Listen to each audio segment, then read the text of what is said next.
Welcome to Fox Sports' presentation of the Tostitos Bowl Bash and the Tostitos Fiesta Bowl from Glendale, Arizona. As the undefeated Cinderella story, the Boise State Broncos challenge head coach Bob Stoops and the Oklahoma Sooners. Now, for the first time ever, Fox Sports is making the complete Tostitos Fiesta Bowl available to you on your computer or portable video player, including the halftime show, the postgame show, and the trophy presentation. Fox Sports is also offering Shortcuts version of the Tostitos Bowl Bash, every play of each and every game in a format you can enjoy in about 20 minutes, which you can download from your favorite digital download store. Calling the action will be Tom Brenneman and analyst Charles Davis and former Wisconsin head coach Barry Alvarez. We hope you enjoy this special presentation from Fox Sports.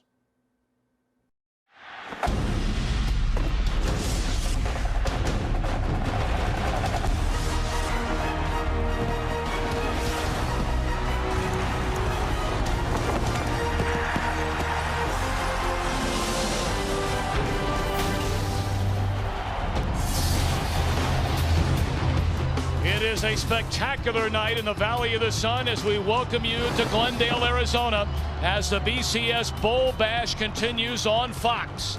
In this sensational first-year venue, Boise State tonight steps onto the national stage, playing the role of David, trying to take down Goliath. Oklahoma, after all, is the winningest college football program in the nation since World War II, and they are the heavy favorite in this Tostitos Fiesta Bowl game. The Broncos' journey to this night started with the leap to Division I-A in 1996, but for the dean of Boise State football, Lyle Smith, a winning tradition started in 1946 under his leadership. One can only imagine, after 20 straight winning seasons and later the athletic director, at now 90 years young, what Coach Smith must be feeling as his beloved Broncos become the first school ever to win a junior college championship, a Division I AA championship, and now play in a BCS game. Here come the WAC champion Boise State University Broncos.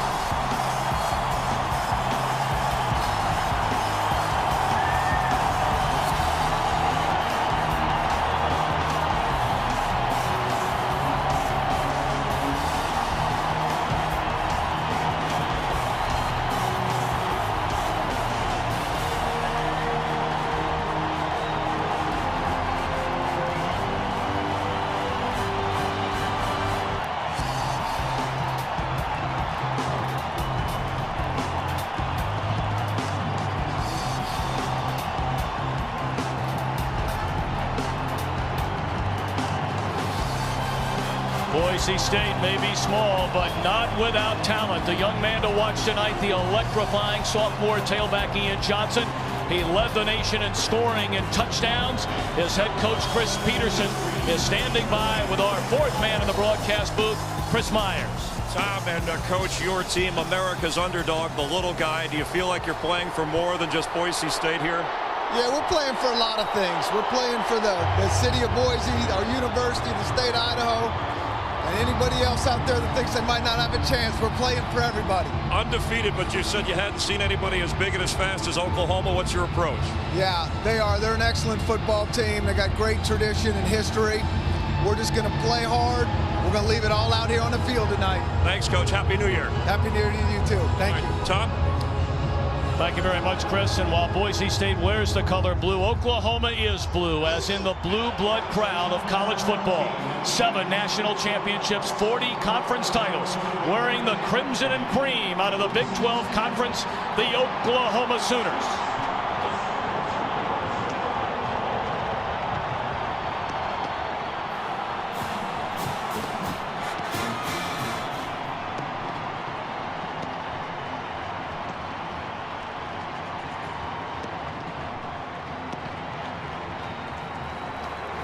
For the first time in nearly 3 months, All-American running back Adrian Peterson will take the field after breaking his collarbone.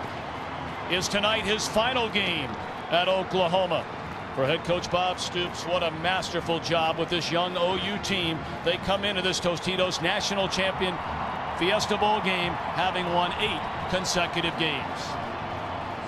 And a pleasant good evening to you. Happy New Year to you and yours. Alongside the coach, Barry Alvarez and Charles Davis, I'm Tom Brenneman. Welcome to college football here on Fox. Coach, one very simple question everybody wants to know. Can the little dog, Boise State, run with the big dog, Oklahoma? Well, to run with the big dog, Boise State's going to have to answer 3 questions. Number 1, are they physical enough to stand in there and play toe-to-toe with Oklahoma? Secondly, are they fast enough to play at the speed they're going to see from Oklahoma? And thirdly, can they do it for 4 quarters? Well, we'll find out over the next 4 hours. Certainly a rather odd position, Charles. If you're Oklahoma, I mean, let's be honest about it. Everybody might be rooting for the underdog, but in Oklahoma and the rest of the country, many believe this is a game they should blow Boise State out of here. And that's what the Sooner Nation truly believes. They also are saying to the kids, you better not lose to Boise State. That would be embarrassing. So within the confines of the locker room, Bob Stoops has had to do a real job with his team and convince them you don't have to worry about the outside forces. Let's worry about ourselves. We're the Big 12 Conference champions. We are, as you said, the blue bloods of college football. And lastly, they have no intention of being Max Baer to Boise State's James J. Braddock, the original Cinderella story. This is fun stuff. I mean, let's be honest about it. Everybody wants to know, can Boise State, only the second non-BCS conference school, Utah did it 2 years ago and beat up on a down Pitt team, but can Boise State hang with Oklahoma here tonight? They're jam-packed. They've added an additional 12,000 seats in this brand spanking new facility in Glendale, Arizona, from what they normally seat for an NFL game. Of course, this is the home to the Arizona Cardinals football team. And we send it downstairs to the coin toss tonight. William Lamagnier, our referee tonight, the officiating crew out of the Big Ten Conference.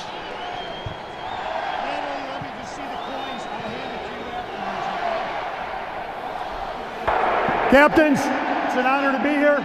Please introduce yourselves.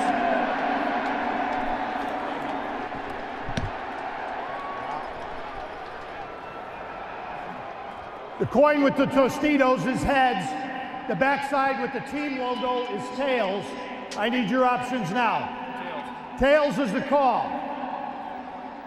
Natalie?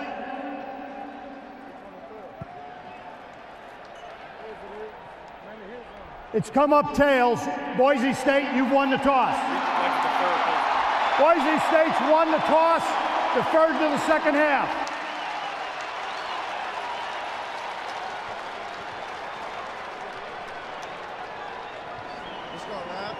We are ready for college football. The BCS Bash begins shortly here on Fox. Boise State University to take on the Oklahoma Sooners. The kickoff is next. You're watching college football on Fox. The biggest game that Boise State's ever played in, and you know, maybe the biggest game, you know, for quite a while after this. You know, everyone wants to see how the underdogs and do it. No one really expected Boise State to make it this far, and I don't think many people outside the state of Idaho expect us to even compete with Oklahoma. But we're gonna go out there. We've been practicing hard during this bowl practice, and we've been running hard, lifting hard, and we'll be ready to go.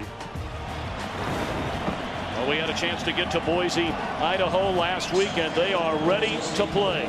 Fox Sports welcomes you to the Tostitos Bowl Bash. Tonight, the Tostitos Fiesta Bowl from Glendale, Arizona. Boise State University against the Oklahoma Sooners. Boise State winning the toss, deferring to the second half. Number 3, Reggie Smith. Number 9, Joaquin Iglesias. Way back, line drive kick. This will be the sophomore Iglesias. Across the 15, out to the 20, and is tackled out near the 27-yard line. A 25-yard return for the sophomore wide receiver. Up front for Oklahoma, very, very young. They start 3 sophomores, a true freshman, Trent Williams. They think he has a chance to be one of the all-time greats at Oklahoma. Adrian Peterson back for the first time since breaking his collarbone against Iowa State. Brody Eldridge is a tight end, but he'll work out of the backfield. And their quarterback, an amazing story, Paul Thompson. The backup quarterback his first 2 years, and here is Peterson, and he is tripped up behind the line of scrimmage and lunges ahead for a gain of 2. The defense for the WAC champion Boise State Broncos. Andrew Browning, a walk-on, led him with 8 sacks. Corey Hall and Colt Brooks, both born and raised in Idaho, joined in the linebacking core by David Shields in the secondary. Very good corners. The freshman Wilson, along with Orlando Skendrick, and lots of experience in the safety spot with Gerald Alexander and Marty Tadman. A reverse. And this is Peterson, and he's out to the 39-yard line. Good enough for a first down after a gain of 9. I think we'll see tonight Bob Stoops wants to get the ball in Adrian Peterson's hands. It's been a long time since he's been hit. He has practiced, but he has not had collisions. He wants to get him into the game and get into the game quickly. Yeah, and they want to make sure that he's got ball security early. Oftentimes when you haven't played in a while, some of the good techniques slip for you. They want to make sure Adrian Peterson is tight in that regard. Peterson, that sensational freshman year when he ran for nearly 2,000 yards, finished second in the Heisman balloting. Not much room this time as he is met by the free safety Gerald Alexander. Well, you know the adrenaline is running like electricity through the veins of both of these teams coming into the game. Is there anything as far as importance is concerned with being able to calm that for either team? I think Chris Peterson had to address his team and not being too cranked up, too excited for the game. Just play your game. The emotion's going to take over for itself, but don't be too emotional. Control it. Already 3 carries for Adrian Peterson. A second down and 8. Quick throw by Thompson, and it's behind the intended target, Manuel Johnson. That is an incomplete pass. 3rd down and 8 upcoming. Here are tonight's Dodge keys to the game. And Coach, we'll start with you. We'll start with Boise State has to tackle well. They can't let Adrian Peterson into the back end and have the safeties make the plays. They also need to have a 3-2-1 launch. They've got to take their big shots when they can, and we'll touch on Oklahoma's after this play. Paul Thompson looking on the sideline. Still looking over that way. Play clock down to 5.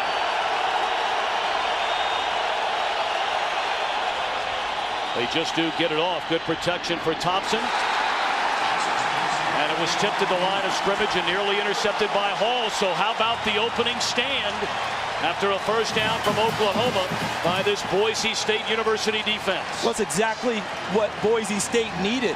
Coming out of the gate early, coming out strong on defense. Adrian Peterson didn't gash them for a big play. They stopped them and forced a punt. We saw a little bit of the emotion come into the game. Manuel Johnson with a big drop early. They could have been a first down for Oklahoma. That should give them a lot of confidence after that first series. Michael Cohen to punt. Marty Tadman back at his own 15, races up to make the catch, and he is leveled by DJ Wolf on special teams. 34-yard punt, 3-yard return. Let's get back to those Dodge keys to the game and address the Oklahoma Sooners. Yeah, when we talk about, Coach, talk about tackling well for Boise, 3-2-1 launch, go for the big plays. Oklahoma, don't give David the stone in a David and Goliath matchup. Don't give David the shot at you. And then communicate on defense, because we'll see a lot of shifts, a lot of motions, a lot of different sets and personnel from Boise State early. Oklahoma can't be confused. They have to be able to play against all of that and still be aggressive on defense.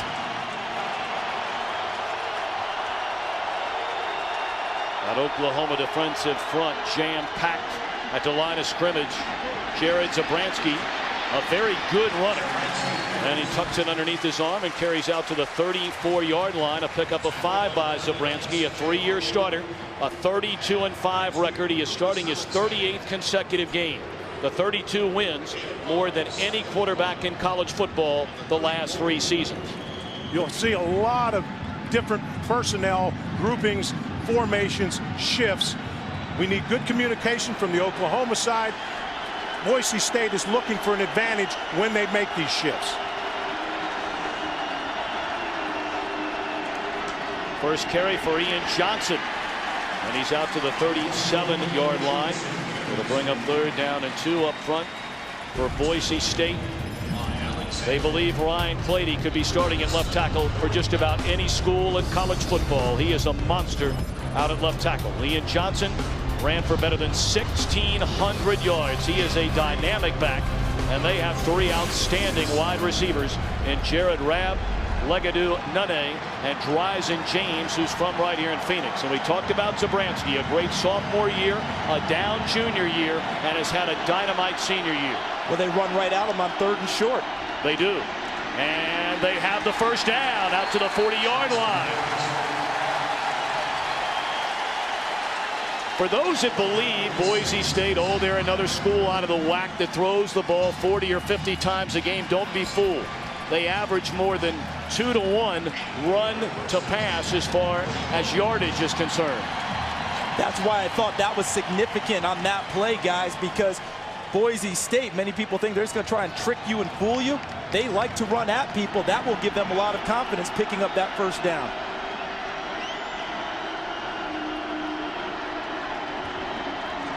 Zabransky, good protection, and he's looking down the sideline and overthrows his intended target, Legadou Nunez. Take a look at Oklahoma defensively. Really struggled the first 3 games and then turned things around in a hurry after the controversial loss to Oregon. Thibodeau and Burdine, a pair of seniors at defensive end. Rufus Alexander, the Big 12 Conference Defensive Player of the Year. And the primary changes came in the secondary after that loss to Oregon, where they gave up over 500 yards. Some big hitters in that secondary, led by the sophomore Reggie Smith.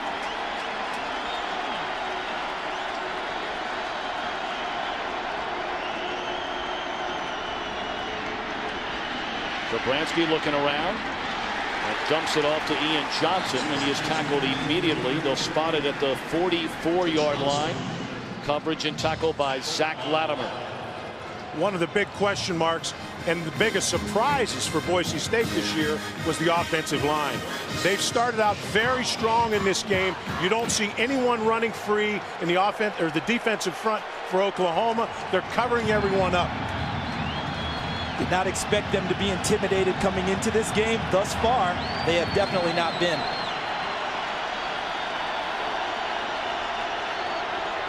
Third down and 5, and here come the Sooners. They pick up the blitz. In, out, back into the hands of the tight end, Derek Schumann. And that is a catch, and it appears to be good enough for a first down. I think he gave him the spot across the 50. Because of the bobble, I thought that he had a first down for sure when the ball first hit his hand. See Schumann right there? But on the bobble, now he's going to move backwards. And there's Nick Harris cleaning things up at the end, but it looks like they've got a good spot and a first down for Boise State. Yeah. And that's what Bob Stoops is arguing about right now. Bob Stoops would like that to be reviewed. Movement everywhere. Shift? Look at this. That's offensive lineman down here at the bottom of the screen. And we're going to take a look. We're going to review that spot. See, and this is unfortunate for Boise State, not just in reviewing the spot, but they came right back with a trick play and a trick formation. We have a coach's challenge on the previous play on the forward progress spot for the first down.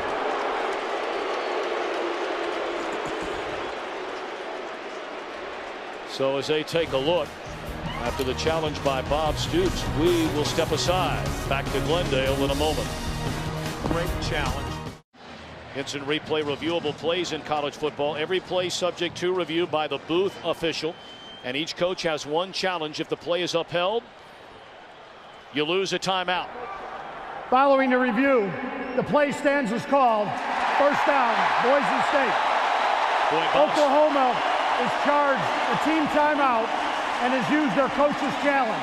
Bob Stoops must wonder, is he ever going to get a break from an official? Of course, you go back to that controversial loss at Oregon game. But look where he has possession, right there. And then when he's tackled and moved backwards by the safety Nick Harris, that's the spot Oklahoma wants. But forward progress gave them the first down. The challenge actually helped Oklahoma because Boise State came out for wild formation. Maybe Oklahoma wasn't ready to adjust to it, so the challenge actually took the place of the play being run. Drive started at Boise State's 29-yard line. It's 1st and 10 from the Oklahoma 49.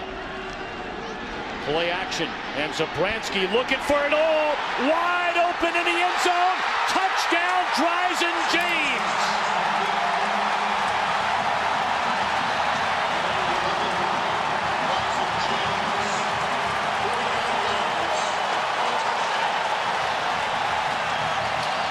And the first stone fired by David hits Goliath right in the chest.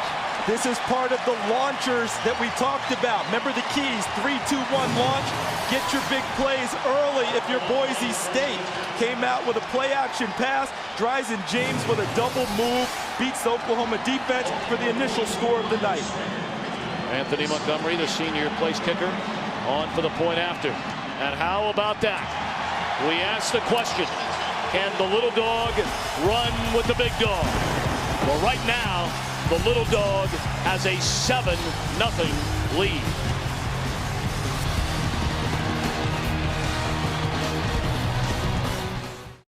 A 49-yard touchdown throw from Jared Zabransky to Dryzen James, who played high school football right here in Phoenix. 7-0 Broncos in front. A very impressive opening drive spanning 71 yards.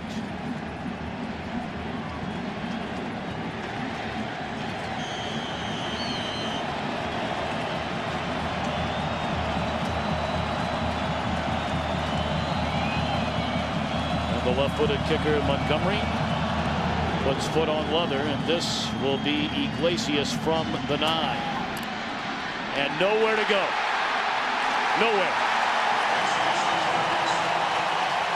Austin Smith on the tackle. For more on Jared Zabransky, let's send it downstairs to Chris Myers. Tom, Jared Zabransky's a changed man, not shy about talking about going to a psychologist back in the spring. He said he had anxiety problems, and the guy helped him, broke him down to deprogram bad plays, negative thoughts, slowly build up positive things that happen. He said he not only noticed a change in his own life and on the field, but he said his teammates around him started responding to him differently, believing in him, and trusting Jared Zabransky. Chris, thank you very much. Well, Oklahoma begins its second offensive series from its own 11-yard line. Thompson play action. Under heavy pressure, the ball is loose. And it looks like Boise State has it. The Broncos have recovered.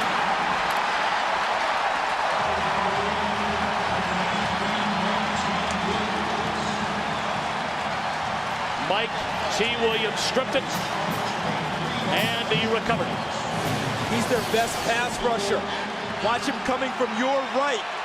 Just runs over Joe John Finley, pushes him back into Paul Thompson, strips the ball, and recovers it. He's not a starter anymore because they said he's not consistent enough. But when it's time to rush the passer, number 93 will be on the field. Look who's right in front of him. Corey Hall is standing there, really pulled him up, made him pull up, and let Williams strip the football. I say they go after it right now. Momentum's all on their side. Take a shot at the end zone first play. And look at the top of your screen. Wide receiver in isolation. They're going to hand it to Ian Johnson. And he's inside the 5, down to the 2-yard line. If you're Bob Stoops right now, you're thinking, I've got to settle my football team down. Let's not panic. Let's not get out of control. Let's play. Let's get back into some type of a rhythm here. Settle your offense down so when they come back out on the field. You hear it all the time in basketball. Weather the early storm. You knew Boise would come right at them, and Boise would like to punch this in right now, obviously, with the run game. 3 tight ends in the game. They hand it to Johnson into the end zone. Wow. I'm not sure those are the words of Bob Stoops. Well, I'll tell you what now, they responded to that. I thought we'd see an Oklahoma defense come out there and bow up. I didn't see it. That was pretty easy. What I liked about Boise State on that series was the mindset. Everyone thinks we're the little guy, that we can't run the ball against the bigger guy. We just ran right over you on 2 plays and went to the end zone. Mentally, that's huge for Boise State. 2 touchdowns for the Broncos, spanning 1 minute and 38 seconds. Goodness gracious. This is Boise State University Bronco football. They lead 14-0. 1 week from tonight, we'll take a look at Troy Smith, who is a candidate for the singular All-America Player of the Year. The Ohio State quarterback threw for 3,500 yards and 30 touchdowns, leading the Buckeyes into the BCS Tostitos National Championship game. To vote, text 87654 on your singular wireless phone or go to foxsports.com, keyword singular, for more information. Can't wait for that one 1 week from tonight, right here on Fox. Number 1 Ohio State taking on number 2 Florida. 14-0. Boise State in front. That one bouncing into the hands of Smith. And again, great kick off coverage by Boise State. Just a 7-yard return. Iafallo, a walk-on and a special teams captain for Boise State. And certainly that brings a smile to the face of the legendary Lyle Smith. Boy, did we have a wonderful visit with him in Boise, Idaho last week. The man in the blue fedora who put Boise State on the map starting as Boise Junior College when they won the Junior Rose Bowl under his tutelage. They had 20 straight winning seasons under Coach Smith, who later became athletic director. And he is a fit, 90 years young. Here's Adrian Peterson, and he is chopped down after a gain of maybe 2 by David Shields. Thompson dumps it off to Peterson. He breaks a tackle and then brings it out close to a first down. We'll see depending on the spot. I expect Oklahoma in this series because I think early in the game they were trying to establish a rhythm for Paul Thompson as a thrower, as well as using Adrian Peterson as a decoy. I don't think there'll be much decoy now. He's been off for a while. He'll have the fresh legs, his conditioning. They'll check that as they go along, but he's going to carry it. He's going to catch it out of the backfield. I expect number 28 to touch it often on this drive for Oklahoma. Thompson is a streak thrower, and Heupel told me before the game he wanted to get him into a rhythm. He wanted to get some type of a rhythm early in the game with Thompson. Play action to Peterson, and Thompson looking for a receiver. He'll carry the football, good enough for a first down, all the way out to the 43-yard line. A 16-yard gain for Thompson. It's really an amazing story, becoming the quarterback again on August the 2nd, 1 day before preseason drills began. He was a starter in the first game at quarterback last year and then was benched. But when Rhett Bomar was thrown off the team the day before practice began, Bob Stoops came to Thompson and said, "Do you want to do it?" It was reported that he took a night to decide. Bob Stoops told us it took him an hour. He talked to his mom and dad and said, "I'm your man." Alan Patrick, as the play is blown dead. Patrick coming into the game for the first time, replacing Peterson.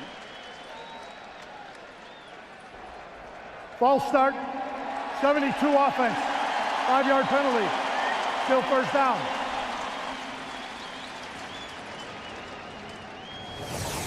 Our dramatic overhead shots of tonight's Tostitos Fiesta Bowl provided by the DLP Ultimate Picture Cam. DLP is the official HD TV of the BCS on Fox. DLP, it's amazing. It's the mirrors.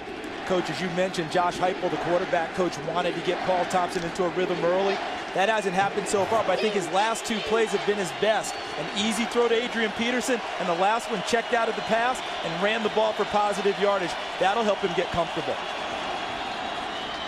This is Alan Patrick, and he is hammered at the line of scrimmage by the WAC Defensive Player of the Year, Corey Hall. Well, for those of you just tuning in and wondering, how big is Oklahoma winning? Well, guess what? They ain't. It is 14-0 Boise State. A 49-yard touchdown throw to Dryson James. And then after the fumble by Thompson, back-to-back running plays, and Ian Johnson danced into the end zone. 14-0 Broncos in front. They scored 2 touchdowns within a minute and 38 seconds.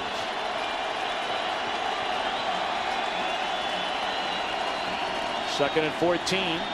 They fake it to Peterson and throw, and the catch is made by Iglesias at the Broncos 48-yard line. He appears to be 2 yards shy of the first down. And as he rolled out, my first thought was hit the short receiver in the route, because I thought that Iglesias would be covered downfield, and he was. Watch the route. They're going to end up putting 2 receivers out this way. Paul Thompson looking, the short guy's wide open. He takes a chance downfield, and Iglesias does make the catch. I can tell you, Kyle Wilson sat all over that ball. He made the break for the interception, and he was right there, but an excellent throw. He drilled it in there. 3rd down and a yard. And they pitch it to Peterson. Very, very close. It looked like that final lunge forward was good enough for a first down, and it is. I'm impressed with Boise State's defense. Every route that has been thrown, they've had very tight coverage in the back end. Paul Thompson has had to bring the ball down. When the ball is pitched or handed off, you have a defense that's running to the ball. You don't see anyone on the ground. You see a lot of people around the football. Well, they held 7 opponents to 14 points or less this season. And against the run, they had the 8th best defense in college football. Inside handoff to Patrick. And he is leveled at the 41-yard line again by Corey Hall. Boy, we will call Hall's name time after time after time all night tonight. Let's take a look at the all-whack player number 25, Corey Hall, skating. See him right there, inside out. Perfect positioning for a linebacker. And coach, what I liked about it was the defensive line covered for him. They took up all the gaps. That meant no blocker got downfield to Corey Hall, so he could run free to the ball and make the hit. And he exploded when he got there. Yes, he did. He's a football player. Loves to play the game. He's the leader of this squad. 2nd down and 6. Play fake to Patrick. Thompson looks down the middle of the field, and it's underthrown to Kelly. And who came down with the ball? Incomplete. Marty Tadman, Orlando Skandrick right there with Kelly. But if that ball is thrown to the near side, this is 6. Exactly. This ball thrown, if it's thrown over here, meaning then Malcolm Kelly could run under the football. You nailed it right from the start, Tom. Underthrown. If he throws it out there, that's 6. That's a lost opportunity for the Sooners. 3rd down and 6. Thompson was in the shotgun formation. Again, now peeking over to the Oklahoma sideline. Thompson's getting his signals from the sideline and making a call according to the defense. Play clock at 1. They just got it off. Thompson caught by Iglesias. First down, Oklahoma to the 22. Let's take a look at, you see Thompson over the football, up under center, and then he backs off. If you notice, he's looking to the sideline. They're getting a good look at the Boise State secondary and what alignment they're in. They're signaling the offensive play, and he's audibling it. Yeah, really what they're doing. See Malcolm Kelly looking to the sideline. He's checking his wristband on his pants to get the play call, because the booth is really giving the call down to the sideline once they've seen the defense. 3 tight ends. They hand it to Peterson. Steps over a couple of tackles, and he's down to the 15. Tackled there by Marty Tadman, the senior from Mission Viejo, California, after a gain of 7. 11th play of the drive. Alan Patrick down to the 10. And that will be good enough for an OU first down. This run game is exactly what Oklahoma needed on this drive to settle themselves down. They took 2 major blows with the 14 points, the big plays coming right at them. They needed something to get themselves reestablished and kind of get back on their feet. And for Oklahoma, it's running the football. I think one thing we want to take a look at, let's watch when Adrian Peterson's running the football, if he breaks the front 7. How many times do the safeties have to make tackles? The last 2 times they had to. Last 2 runs, Adrian Peterson and Alan Patrick have finished the runs impressively, and they're very physical in how they run the ball. This is Alan Patrick. And he picks up 3 down to the 8-yard line. Alan Patrick from Conway, South Carolina, was a all-state running back and defensive back in high school, went to junior college as a defensive back, and that's how Oklahoma recruited him. But after all the injuries last year, he went back to running back, and this year replaced Adrian Peterson when he got hurt and ran for 700 yards. In 4 of his 5 starts, ran for over 100 yards. And he's Adrian Peterson's roommate. Let's not forget, Oklahoma rushed for more yards when Ellen Patrick was the tailback. He actually got more carries during that time frame. 2nd down and 7. Thompson to throw to the end zone. Flag comes down. That'll be whistled against Kyle Wilson, the redshirt freshman, trying to stay with Malcolm Kelly.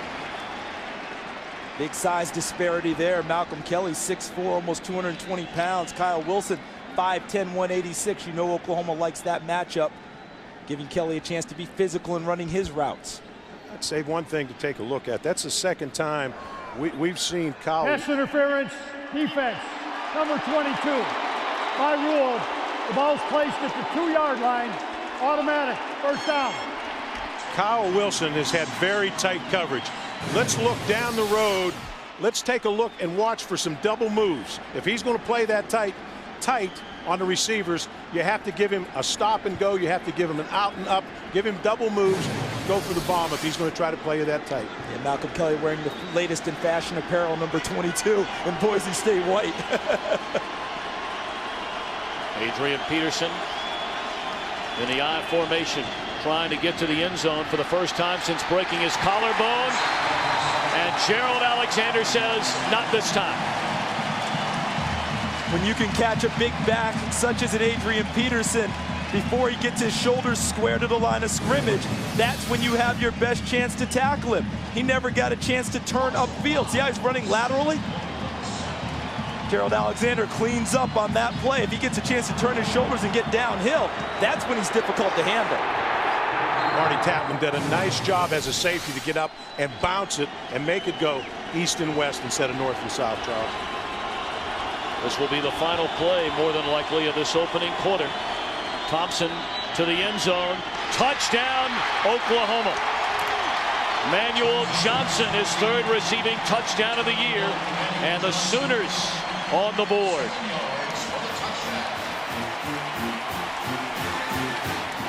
I believe they came right back at Kyle Wilson, guys. After the pass interference, they gave him 1 play off and said, okay, let's see where his confidence is right now. We'll run another receiver at him. Give it a go. Turned out to be a nice call by the Oklahoma sideline. It's a very settling drive for the Sooners to take the ball down the field, get into some type of a rhythm. Give your defense a chance to regroup a little bit on the sideline, too. They've had a chance to get off their feet. Garrett Hartley on for the point after. And it is good. So the Sooners, after falling behind 14-0, take 13 plays to go 82 yards, capped off by the touchdown pass to Manuel Johnson. 14-7, Boise State.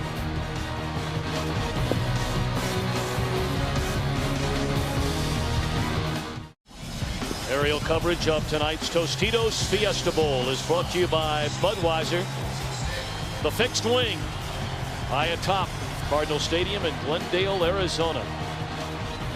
Touchdown reception by Manuel Johnson, coming from Paul Thompson. And the Sooners have cut the Boise State lead in half.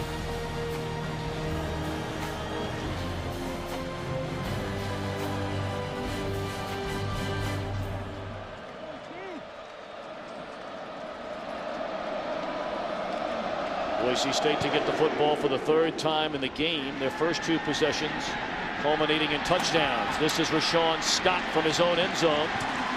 Great coverage as he tackled at the 18.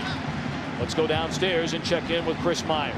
Tom, Coach Peterson of Boise State, last words he told his team when they hit the field: being here is not good enough. What will your legacy be? Up 14-0. It was Bob Stoops' turn over here on the Oklahoma bench, calling his team, saying there's a storm out there. We have to control in here what we can.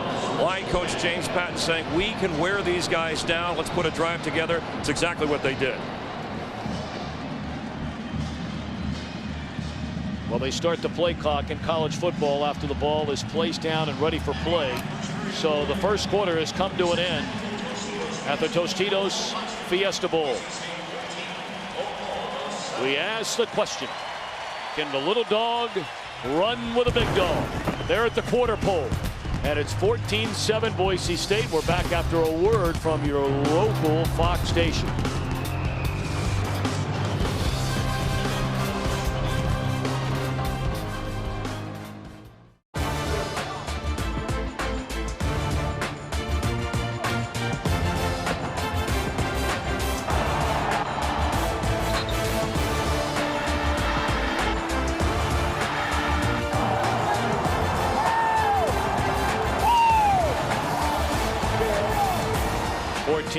Boise State in front of Oklahoma at the end of the opening quarter. Well, now the senior three-year starter Jared Zabransky brings his team to the line of scrimmage. Their third possession will start from their own 18.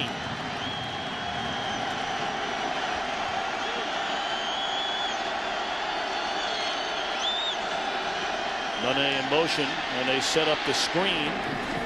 Dumped off to Johnson and read beautifully by the Oklahoma defense. That's Lindy Holmes, a sophomore corner out of Dallas, Texas. Holmes, a wide receiver last season, and then in the spring football at Oklahoma, moved to defensive back. I think this is a really important series for Oklahoma defensively. They've had a chance to rest and relax, watch the offense go to work. And if I'm Boise State, I continue to use my shifts and my motions to try and make them less aggressive. From Oklahoma, now's the time to get aggressive and attack Boise State.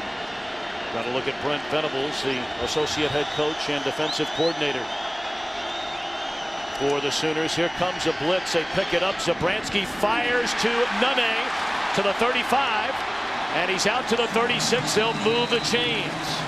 Well, we wondered early on, Coach Alvarez, could Boise State handle what has become very much a blitzing Oklahoma defense? So far, so good. Again, look at the protection, the excellent job that the offensive line and Johnson does picking up a blitzer, giving Zabransky time to deliver. That's an Oklahoma defense that ever since the Oregon game has come on and played super. Sooners with 9 sacks in the last 3 games, and a big hole for Ian Johnson. And the sophomore out of San Dimas, California, who rushed for better than 1,600 yards this season, has a gain of 16. Boy, he is some kind of player, and what a great kid. Look at the gap. See the zone blocking, pushing everyone to the left. Now he's got the gap straight up field, and with his vision, able to step outside and get even more yardage. Like the way the line blocked down to the left, open the hole to the right for Ian Johnson. It's a power play. Brad Lau, the fullback, kicking out the outside linebacker.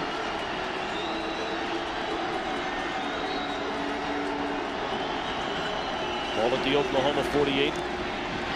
And they hand it to Johnson, and not much room this time. The first man there, C.J. Ayu, the senior from Highland, Utah. His uncle, Junior Ayu, back in 1972.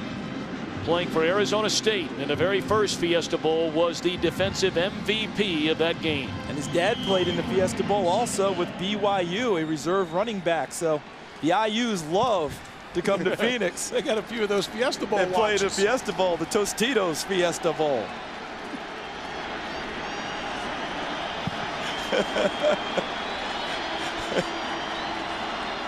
Tight end Derek Schumann split wide to the right. And Zabransky will dump it off to Vinny Peretta.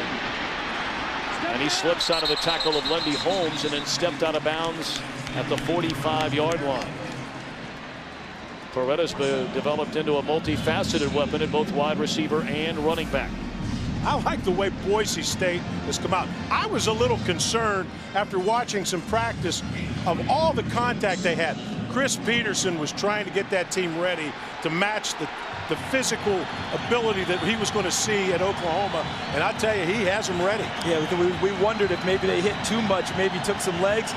Thus far, the answer has been answered. They're ready to play. Need not worry. No. 3rd down and 7. It's like Oklahoma wants to come after him. Zabransky fires high and through the hands of Marcus Walker, the junior Oklahoma quarterback. Jumped just a little bit too soon and couldn't stay in the air. Marcus Walker, number 24, saw the pass and it continued to sail. If he had timed his jump a little bit better, that was an easy pick for Oklahoma. It's a big series for the Oklahoma defense. They gave up a couple first downs, but getting settled. You know, I like Boise State still staying aggressive with their motions and their shifts and still running the offense that they came here to run. But Oklahoma seems to be settling in a little bit now. Kyle Stringer on a punt. Angling toward the sideline, and that's where Reggie Smith will signal for the fair catch, and Oklahoma will get it at the 15-yard line after a 30-yard punt. 14-7 Boise State at the Tostitos Fiesta Bowl. We're back in a moment.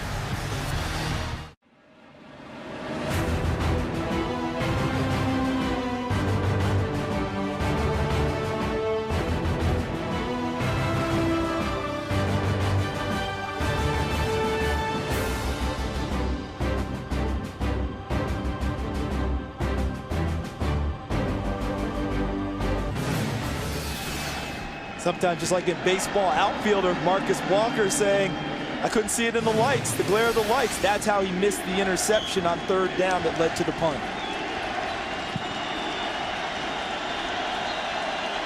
Well, starting from their own 15, the play fake to Peterson. Thompson rolls right, has an open receiver. Throw on the money, and the catch is made by Manuel Johnson. That'll be another first down. Nope, just short. We talked earlier about Paul Thompson getting into a rhythm. They wanted to establish him as a thrower. The last drive helped do that because the run game became a little more prevalent, allowed him to make better, easier throws. And you notice on the rollouts, even though it's cutting the field kind of down into a third, it's an easier throw for him. He's got a receiver out there, he puts it on the money, and they get a chance to almost move the chains. Call it second down and a foot.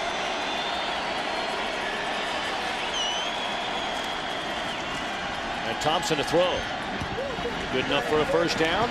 Out to the 34-yard line. Catch made by Dane Zaslaw. He's only touched the ball 6 times all year.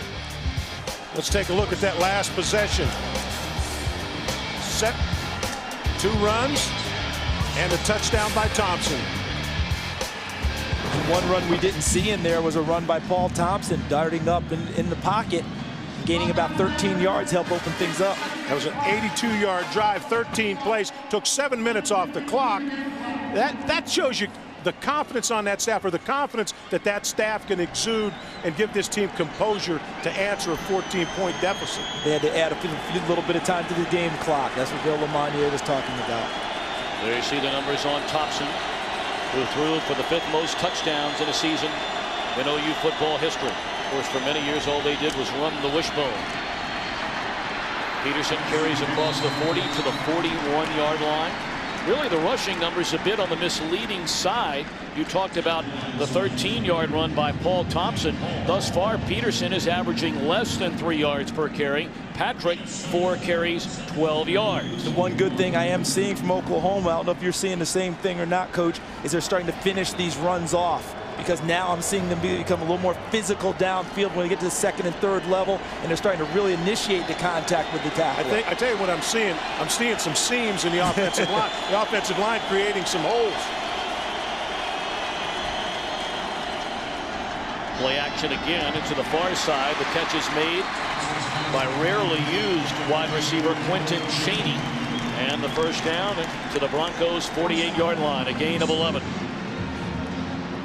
You know, when you look at things from Boise State's perspective, they want to stay aggressive offensively. But Oklahoma's now answered after the early storm that was generated by Boise State's offense, defense, and special teams in covering. Boise State's got to stay with it now, just because Oklahoma's coming back at them. They've got to stay with it. Boise's doing a nice job. They're giving nothing big, making them earn everything they get. Part of their defensive game plan. Thompson a throw down the middle of the field and overthrows. A flag comes in. That was an uncatchable ball, and then contact made by the cornerback Orlando Scandrick on Quentin Chaney. So many times you see a defensive back panic with the ball in the air. He was in great shape. It's not a well-thrown football. He panicked and went after the receiver. Pass interference, defense, number 8, 15-yard penalty, automatic. And again, to repeat, in the college game, it's 15 yards from the spot. 15 yards for the spot if it's longer than a 15-yard penalty. Anything up to that, it's a spot foul. But you're exactly right, Coach. He panicked because he doesn't play the ball. He played the receiver. Exactly. He ran to where Quentin Chaney was instead of going to where the football was. He might have had a chance to go after the ball.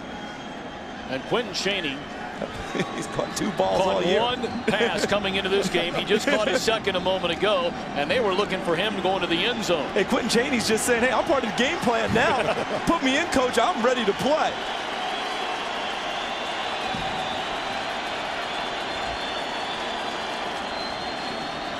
And off to Alan Patrick. And followed up at the line of scrimmage.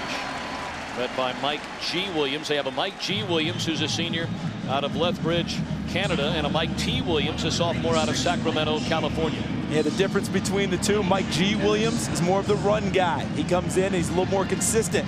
Mike T. Williams, as we saw earlier, a terrific pass rusher. He forced the fumble from Paul Thompson earlier in the game. Quick snap on a 2nd and 10. Thompson looking to the end zone. Ball's underthrown, and it's intercepted by Tadman.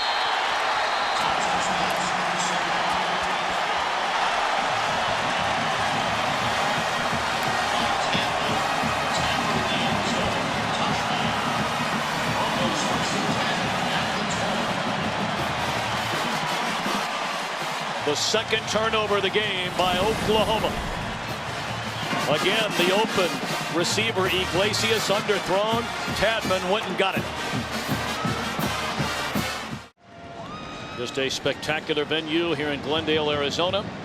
A sellout crowd, and of course, a week from tonight, we will play the BCS Tostitos National Championship game between the Ohio State Buckeyes and the Florida Gators. And we'll have it for you right here on Fox. They won't have to change colors much here. The color's pretty similar for the next 2 teams coming into play. Well, after the turnover by Oklahoma, Boise State starts this drive from its own 20. Ian Johnson looking for room to run, and nothing there. A gain of 1. Earlier this year, Oklahoma played against Nebraska in the Big 12 championship game. And what they saw from Nebraska is similar to what we're seeing tonight from Boise State.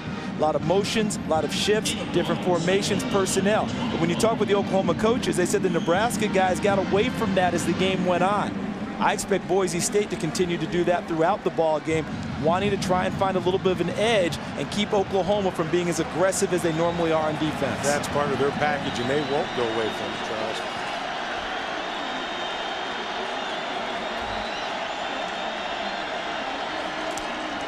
Zabransky looking for his tight end Schumann. Covered beautifully by Lundy Holmes. And it's out to the 23-yard line. So 3rd and long upcoming for Boise State. We'll call it 3rd and 7. As we started this game, one of the keys to the game that we brought out was don't give them the stone. Right. Oklahoma can't turn the football over. They've given the ball back twice today. Justin Wilcox, the defensive coordinator from Boise State, told us we have a mantra. If we get 2 turnovers, we're in the ball game. If we get 3, we win it. They've got 2 already tonight.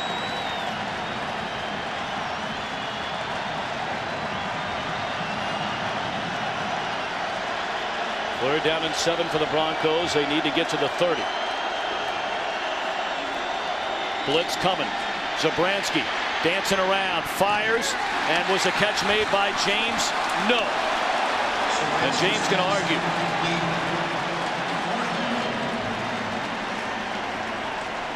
Nice job by Zabransky. Showed some excellent mobility in the pocket. Pressure on. He stepped up in the pocket. Yeah, a good call, an excellent call by the officials, because he tried to get his arms underneath, but watch the ball hit the green turf as he gets his hands down. He did not have his hands far enough underneath to cradle it off the ground.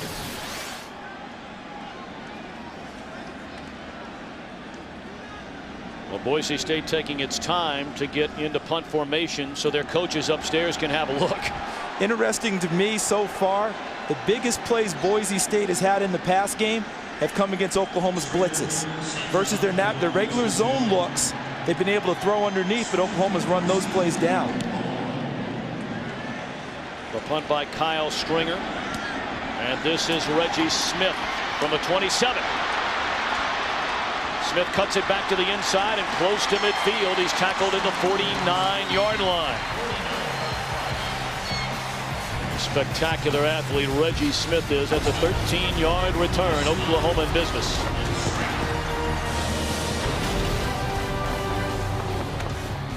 We got Alan Patrick and Adrian Peterson in the game now. And they give it to Patrick, who's inside the 40. Down the sideline, back to the inside, all the way to the 22 is Alan Patrick.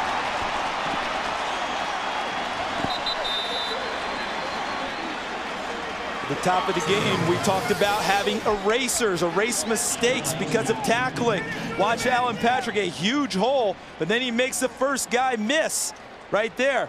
That was number 22, Kyle Wilson, and look who is downfield helping assist with the blocking, number 28, Adrian Peterson. With Peterson in motion, faking the reverse play, Mike T. Williams had to sit outside, creating that seam. 30-yard run by Patrick, who goes to the sideline in favor of Adrian Peterson. And really pretty quiet thus far for Peterson. That's 9 carries for less than 30 yards. See, I think here what's happening with Oklahoma is with Boise State, they're swarming Peterson in the run game, which you would expect because when he's on the field, he'll attract all the attention. But I think these are the runs that will pay dividends later on because I think they're really close in this run game to popping Adrian Peterson. I'm starting to see the line move a little bit more as we continue to go in this game.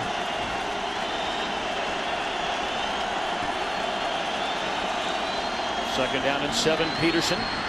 Down to the 15-yard line. He'll be a couple of yards shy of the first down, tackled by Nick Sleckaway. That's the thing that I see, Charles. I see offense. I see some seams. I see Peterson just a hair away from high stepping through some trash, getting into the secondary. But I see some seams being created as this game goes along. And as the offense stays on the field, that offensive line from Oklahoma can wear down a defense. All right, on a 3rd down and 3. You've gotten in trouble in the passing game, or you're running on 3rd down. Well, you got 2 choices here. You put him on the edge and throw it, or you tell him you have 2 runs at 3 yards. 4 down territory, 2 runs. Well, they pitch it to Patrick, and they're going to have to make a decision because he appears to be a yard shy of the first down. All right, you going or you kicking? I'm going right now if I'm Oklahoma. It's only a 7-point game. The last couple times we've had a little trouble, one time throwing an interception. I'm going. I think it was 4 down territory to begin with. He picked up a half yard. It's 4th and 2. If it's 4th and 1, I think you go ahead and go for the go for it on 4th and 1. Is that a full 2? Looks like a full 2. That's a full 2. Go ahead and take the points. That's why you've won 3 Rose Bowls, and that's why I'm just sitting up here announcing ball games. Well, he's sitting up here now. I was waiting to see that spot. 31-yard field goal try by Garrett Hartley. Out of the hold of Hayes McEachern. And the kick is good. So rather than go on 4th down and 2, Bob Stoops will take the points. 5:38 to play until halftime. Oklahoma within 4. We got a ton of guys that walk-on type guys, guys that didn't really get any offers anywhere else, and I think that's kind of what our program's all about. Football's not all about size and strength. It's about heart and desire and being able to get things done. And Boise State's always been able to recognize that, hey, just because you don't look like a football player doesn't mean you're not a great football player. Certainly the Oklahoma Sooners finding that out through nearly a quarter and a little more than a quarter and a half here at the Tostitos Fiesta Bowl. 14-10 Boise State with 5:38 to play until halftime.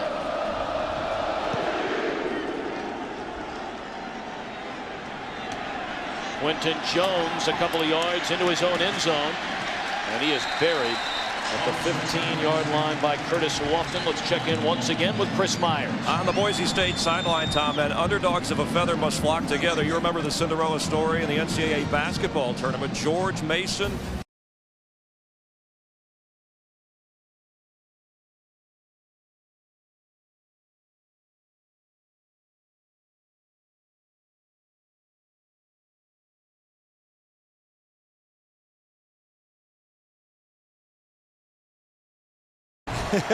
Well, by playing in this game, Chris, their budget has changed dramatically. After they split up all the money with their conference and the other non-BCS conference schools, that one nearly intercepted. Oh, goodness, Nick Harris had an eye on the end zone and apparently not an eye on the football. What a hybrid guy. Coach, I mean, when you talk about a hybrid, a linebacker, strong safety type, and I know the Oklahoma staff told you this week that this guy would be a factor. That he's starting to figure it out. He's a guy that they can use on the blitz. He can be in coverage. He can play linebacker. You like him on the field. This is a big series for both sides of the football. But Boise State wants to reestablish some kind of offense. Oklahoma's trying to get field position. And get the ball back before halftime. That's right, field position and the ball.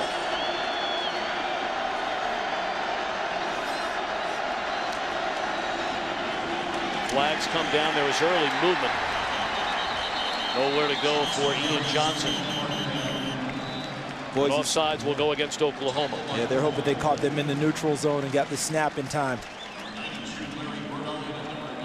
Offside, defense, number 99. 5-yard penalty, still second down. Well, don't forget tomorrow the Tostitos Bowl Bash continues with a FedEx Orange Bowl. The Louisville Cardinals taking on the Wake Forest Demon Deacons. Talk about Cinderella teams. What an amazing run for both schools. Our coverage of the FedEx Orange Bowl begins tomorrow, 7:30 Eastern, 4:30 Pacific, in high definition only on Fox. And of course, the night after that, the All-State Sugar Bowl, and 1 week from tonight, the BCS Tostitos National Championship game here on Fox. Zabransky just throws it away. He took a look. He was ready to turn that ball loose, and Nick Harris is under the throw. He took the throw away from him, had to bring it back. Coach, they always talk about how many are in the box and count that up, right? Take a look what Oklahoma has right here. Right, all those guys in the box, they've got 8 in the box versus 3 deep coverage. You know, when you're counting that, now they've got all the holes covered, and Jared Zabransky's got to step up and go if he decides he's going to run it. A big third down for Zabransky and the Broncos.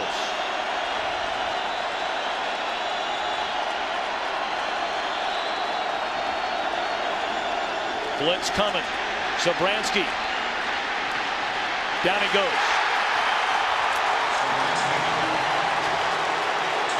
That's a Big 12 Defensive Player of the Year, Rufus Alexander, a loss of 6. Early pressure by Lewis Baker.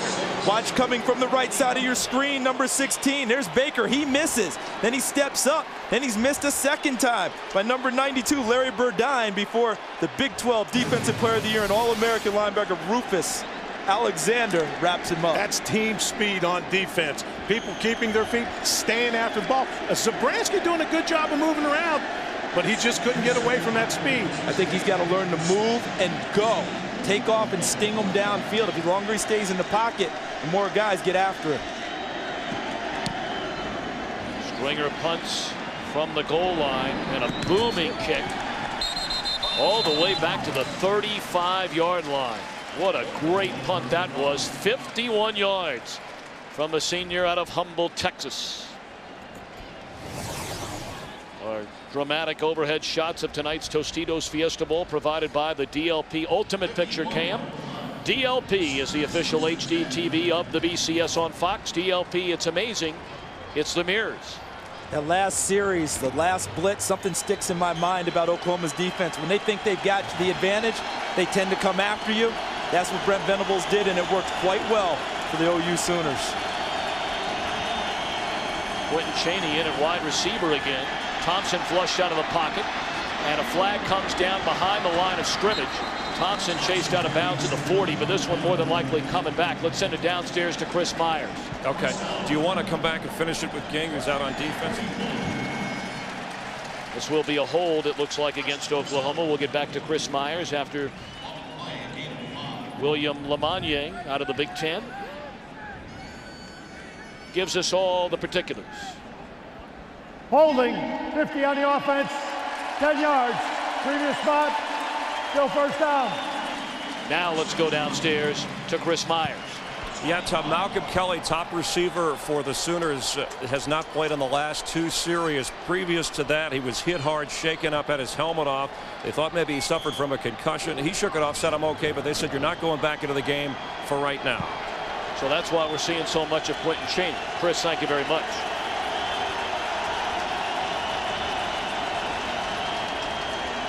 Thompson throws it back the other way to Joe John Finley. That's like a greased pig. He can't get a hold. Screen play where you get sprint action away, a tight end screen, which was set up.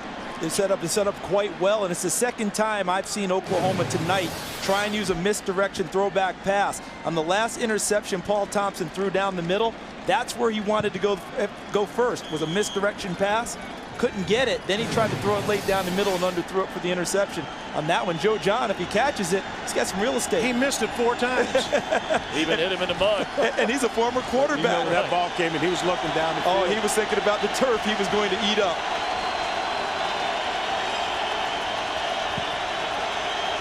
Second down and 20. Blitz coming. Oklahoma picks it up.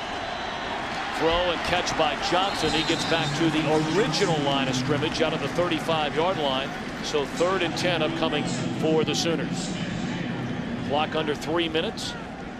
Oklahoma has 2 timeouts remaining. The Broncos have all 3 of their timeouts. A little surprised they're not taking one here? I'm really not.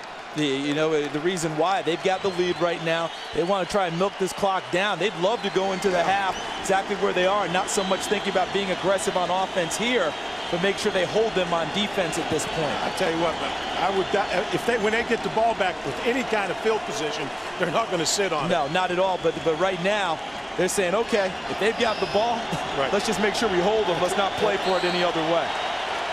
And now a timeout is called by the Sooners.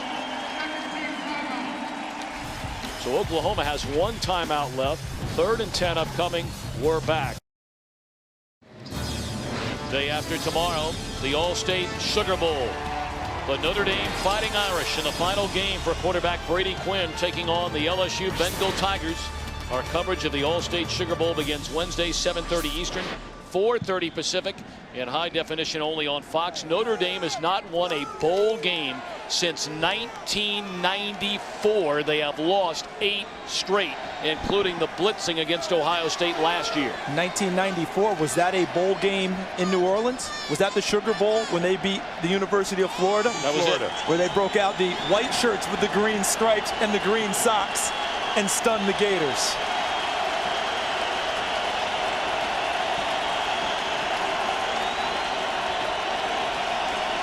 Third down and 10 from their own 35. Thompson looking for room. Throws incomplete. So Boise State will get the football back right around the 2-minute mark. And again, they have all 3 timeouts remaining. Oh, there is a late flag on the far side of the field. Boise State saying that is against the Sooners. We'll see. They sure hope so. They do not want to negate a terrific defensive play by the Boise State Broncos. This could be a really big penalty if this is a personal foul, and by Bob Stoops' reaction, he was screaming at Joaquin Iglesias. They might back them up 15, which is better field position for Boise State. That'll give Boise State excellent field position, and they'll definitely come out winging it. Decline and take ball. Following the play, unsportsmanlike conduct, baiting, charge the Boise State, number 8. Personal foul, late hit, number 9, Oklahoma. Those penalties will offset 4th down. That's Iglesias getting tangled up with Orlando Skendrick. Well, it took the decision-making process out of Boise State's hands, so they didn't have to worry about it at that point. Let's look at the end of the play. Right here in the middle, number 8. There's Orlando Skendrick woofing at Iglesias, and then number 9, Iglesias actually headbutts him back. He's fortunate that all he got was a personal foul penalty in that situation. I mean, when he initiated that kind of contact, he's lucky that he's still on the field. Boise State, over the last 7 years, 28 blocked kicks. Very short punt off the foot of Michael Cohen. And the official will spot the ball at the 35-yard line. So with 2:05 to play until halftime and all 3 timeouts left, Boise State pretty good field position. Not a bad half for Boise State on the defensive side. Boise State has played excellent defense. You see every gap filled. They were concerned about missed tackles. I've seen a couple missed tackles. They've tackled very well because they've swarmed to the football. And Justin Wilcox, their defense coordinator, asks for erasers all the time. Guys who erase the errors of their teammates. If you have a missed tackle, who's going to be there to pick up for them? We're seeing that already this evening. A number of guys to the ball on every run. See a couple of takeaways. A sack, Oklahoma, 2 of 5, converting on 3rd down. Ian Johnson takes a handoff and looking for room, and there's not any there. All of a sudden, things have gotten pretty quiet for Ian Johnson. And I think that Boise State is looking at the clock, minute 30 left. They're still up in this ball game. I don't think they want to make a mistake here and give Oklahoma a chance to score going into the locker room. They've done their job. Well, now this time they hurry up to the line of scrimmage. And Zabransky with a wide open receiver at the 47-yard line. That's Gerard Rabb, who's now caught a pass in 26 consecutive games. Good for 18. When they spot the ball, the clock will start again. Well, give Chris Peterson a lot of credit for he fooled the heck out of me. I thought he tucked his horns in. As you said it, Charles, I saw him come to the line of scrimmage. They staffed it with 24 seconds on the play clock. One of the new rules in college football, once they reset the chains, that clock starts back up. It's been a controversial decision. Boise State. First team timeout. So that's their first timeout. They have 2 left in this half with 1:06 remaining until halftime. Coming up, the blockbuster halftime show comes your way here on Fox. Chris Rose, Jimmy Johnson, and Barry Switzer will break down the first half, plus performances from the school bands and the Tostitos Habitat for Humanity. You won't want to miss that. Great stuff. You know, I've already figured out what my mistake was in my reasoning. You know what it was? What? I'm thinking like Boise State's going to come to this game and change their personality from what they've always been, which has been an aggressive, go for it, go 4 down type team, always keeping the pedal to the metal downfield. I'm thinking they're looking up and saying, hey, we're ahead 14-10. Let's not make a mistake. Wrong. Boy, was I wrong on that one. Boise State continuing to attack. Well, I think what you saw on the first play was a run. You naturally think they're going to just try to get out of this half. Especially when it didn't gain much. Get out of the half, but all of a sudden they're back to the line of scrimmage, snapping the ball with 24 seconds on the clock and getting it down the field.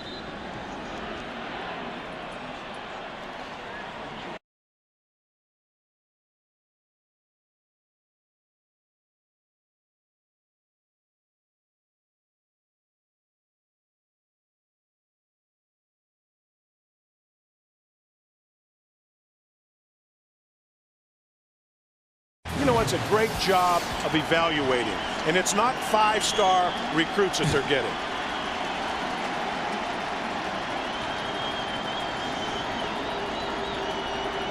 First down at the Sooner 47-yard line. Good protection for Zabransky, and had an open today down at the 25-yard line and missed him. I'm impressed with the protection. Again, you have a full-out blitz. Everybody is covered up. There's nobody on edges. The offensive line is squared up on every blitzer. Zabransky has a lot of confidence in that protection. He's allowed to get some rhythm in his throw and step into the throw. I think the best-looking plays they've had throwing the ball downfield have come against the blitz. That's where they've had what appeared to be their best chance for chunks of yardage. Versus the zone, they've had to throw underneath, and Oklahoma runs those plays down.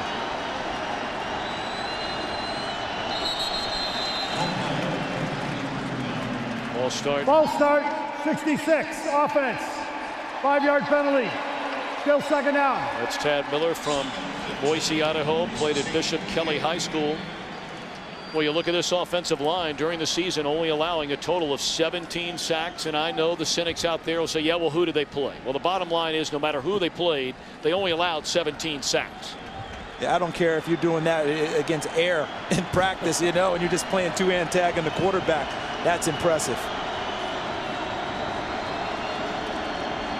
First down, blitz coming. Zabransky steps up, chase from behind, and he can fly. Out across the 40 and down to the 36-yard line. It looks like he has enough for a first down. Zabransky runs about a 4.5 40. He can fly. That's what we've been asking him to do here from the booth, and I know his coaches have wanted him to do that. A 16-yard gain, and what I mean by his coaches wanted to do that, step up, be definite, and run the football downfield against the coverage. That gains them yardage. You don't have to worry about a bad pass. We talked about him moving the sticks with his feet and not always trying to having to throw the ball down the field. You'll make the blitzers more hesitant if you step up and sting them by running the ball into the secondary. Ball down at the 36-yard line after the 16-yard carry by Zabransky. We're under a minute until halftime, and the Broncos have 2 timeouts left. Far side catch made by Rad, trying to get out of bounds, and does. Down to the 26-yard line, a gain of 9. Get good protection on a full blitz, man coverage on the outside, an excellent delivery. He's not having to worry at all against the blitz. He's able to actually step into his throws. Normally on against a blitz, you're not able to get everything on a throw. You have to move around. He's stepping up and firing. Got the ball out of bounds. You have 1 timeout, 47 seconds. 2 timeouts. 2 timeouts. Okay, 2 timeouts. And remember, first downs give you mini timeouts because they have to set the chains. They just made a mistake here. Institution, offense, 5-yard penalty. This is still second down. This is one thing that could happen with all the substituting and all the personnel groupings. 12 people in the huddle when they broke the huddle. It's a penalty. Got to know your personnel groupings in the game, who's in, who's out. Teams work on it all the time, but in a game like this, sometimes you get emotional. They've got a good drive going. They want to score before the half. Someone probably got a little overzealous and cost them 5 yards. So now they back him up to the 31-yard line. You get a look at Anthony Montgomery, who's hit on 13 of 14 this year. His long this season is 40 yards. Zabransky steps away from trouble, throws to the far side, and James cuts it back to the inside. Now to the corner of the end zone. Touchdown! Holy mackerel!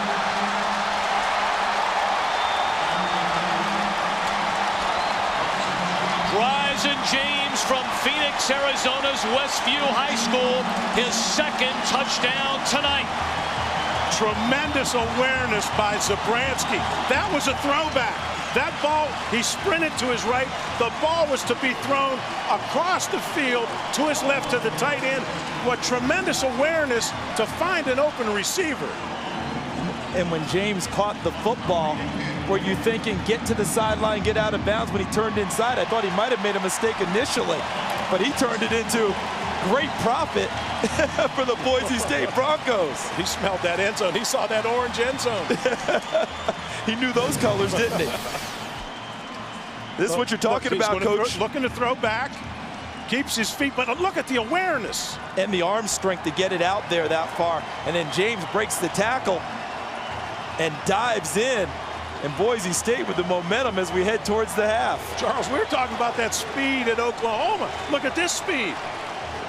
Starting to wonder as we hear all this talk about speed around the country, who has it, who doesn't. Everyone has it. Nobody's recruiting slugs anymore. Those guys don't make it. The other thing is I'm wondering about the evaluation of this so-called 5-star talent or not 5-star talent. Boise State may be blue collar, but they are blue collar with talent, and I think that gets overlooked sometimes, and we don't give them enough credit for being skillful football players. I'll tell you what their coaches do. They develop. Their programs that recruit 5 stars, everyone knows who they are, but you have programs that recruit players. They talk about walk-ons, great attitude, and you develop them. So with 33 seconds left in the opening half, a huge touchdown for the Broncos. This is Iglesias, and he's out to the 29-yard line. Boise State starting that last drive at its own 35. And needed a minute and 32 seconds to get into the end zone. Aerial coverage of tonight's Tostitos Fiesta Bowl is brought to you by Budweiser Select.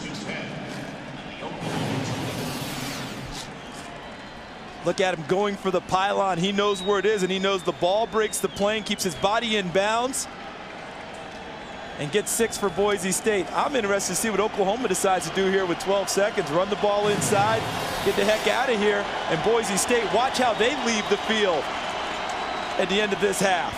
Well, they're going to hand it off, and that will be the final play of the opening half. Watch Boise State take off out of here. The Boise State University Broncos have come to the desert, and at halftime, an overwhelming underdog coming into this one against Oklahoma. A 21-10 lead. Stay tuned. A special Tostitos halftime program to see if Fred Banks' dream of home ownership comes true.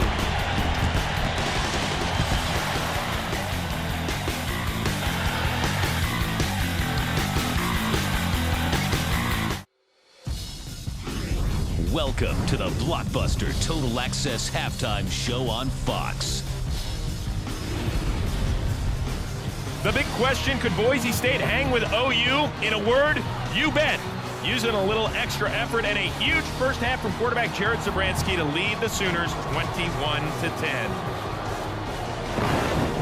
Hi, everybody, and welcome back. I am Chris Rose, joined once again by Barry Switzer and Jimmy Johnson. And Jimmy, a huge drive at the end of the first half there, engineered by Zabransky for the Broncos. Well, with Zabransky, with his mobility, you know, he is able to avoid the rush. He has probably been the most impressive player on the field, and like you say, they deserve to be there. Now, defensively, you look at Boise, and they're playing right into their plan as far as they've got the two takeaways. They're playing an 8-man front. They're stacking up against the run because they know that Oklahoma needs to have the play-action passes and need to run the ball. That's exactly right. For Oklahoma to win this football game, they have got to run the football. They've done a pretty good job defensively against Boise State's running game. But for them to win, we can't get in the throwing match. We can't get in the spread offense. We've got to have success. I guess I'm... It's okay. Yeah, you coached right. there, allegedly. Hey, but we got to have success because Paul has got to have some success in the running game to be able to play action pass. He underthrew 2 deep passes and it could have been different if he launched a little further. It's going to be a great second half. Without a doubt, guys. Rockies won the first 2 rounds. Easy there, Coach, easy. And our NFL insider, Jay Glazer, is reporting that during the first half of the Tostitos Fiesta Bowl, Miami Dolphins head coach Nick Saban was meeting with University of Alabama officials about their head coaching vacancy. Now, the Tide is offering more than $4 million a year. Saban met with Dolphins owner Wayne Huizenga earlier on New Year's Day. Huizenga will not renegotiate with Nick Saban, and both Alabama and the Dolphins want a decision by tomorrow night at the latest. All right, gentlemen, thank you very much. Quickly, guys, what are you looking for in the second half, Jimmy? Well, like Barry said, in order for Oklahoma to get back in this game, they have to protect the ball, run the football, and play action pass. They cannot get into a throwing game. Brent Venables said he was concerned about the quarterback's ability to scramble mobility. The number one Peterson in this game has been the coach on Boise State sidelines. He got him ready. Guy. All right, you still fired up? You okay? Oh, yeah, you betcha. We're okay. All right, there you go. Boise State leading this one 21-10. When we come back, it's the Battle of the Bands and much more. Don't go anywhere. More of the Tostitos Fiesta Bowl right after this.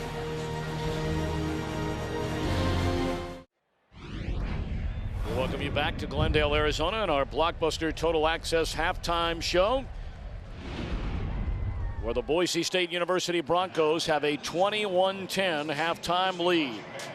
The Oklahoma Sooner Marching Band, the pride of Oklahoma, under the direction of Brian Britt, over 300 members strong. Listen in and enjoy.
Back in Glendale, Arizona at the blockbuster Total Access halftime show.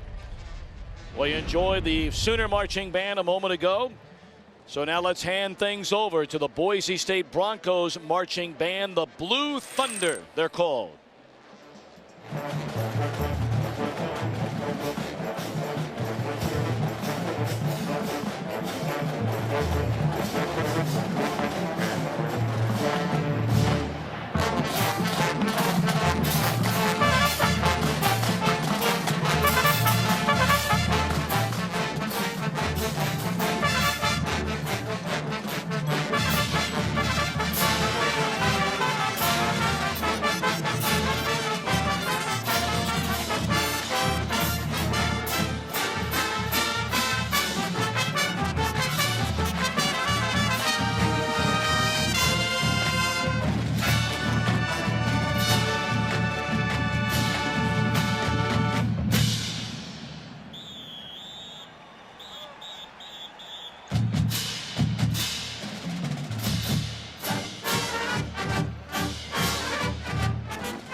Just about set to begin the second half at the Tostitos Fiesta Bowl. Surprise, surprise, Boise State. A 21-10 lead over Oklahoma. Tom Brenneman alongside the coach Barry Alvarez and Charles Davis. And Coach, we begin with you at halftime. If you're Bob Stoops, what are you saying in your locker room? Well, you're saying we haven't played our best football, and there's a lot of ball to be played yet. So let's just stick with our game plan. But we've got to play better. We've got to play better, but let's not panic. Charles, on the Boise State side. Yeah, I think you have to be very clinical in the locker room. You've shown that you can play with Oklahoma, and they believed that before they came into the game, and stay aggressive in your offensive play calling. That's what got you the 21-10 lead. Boise State will get the football to begin the second half.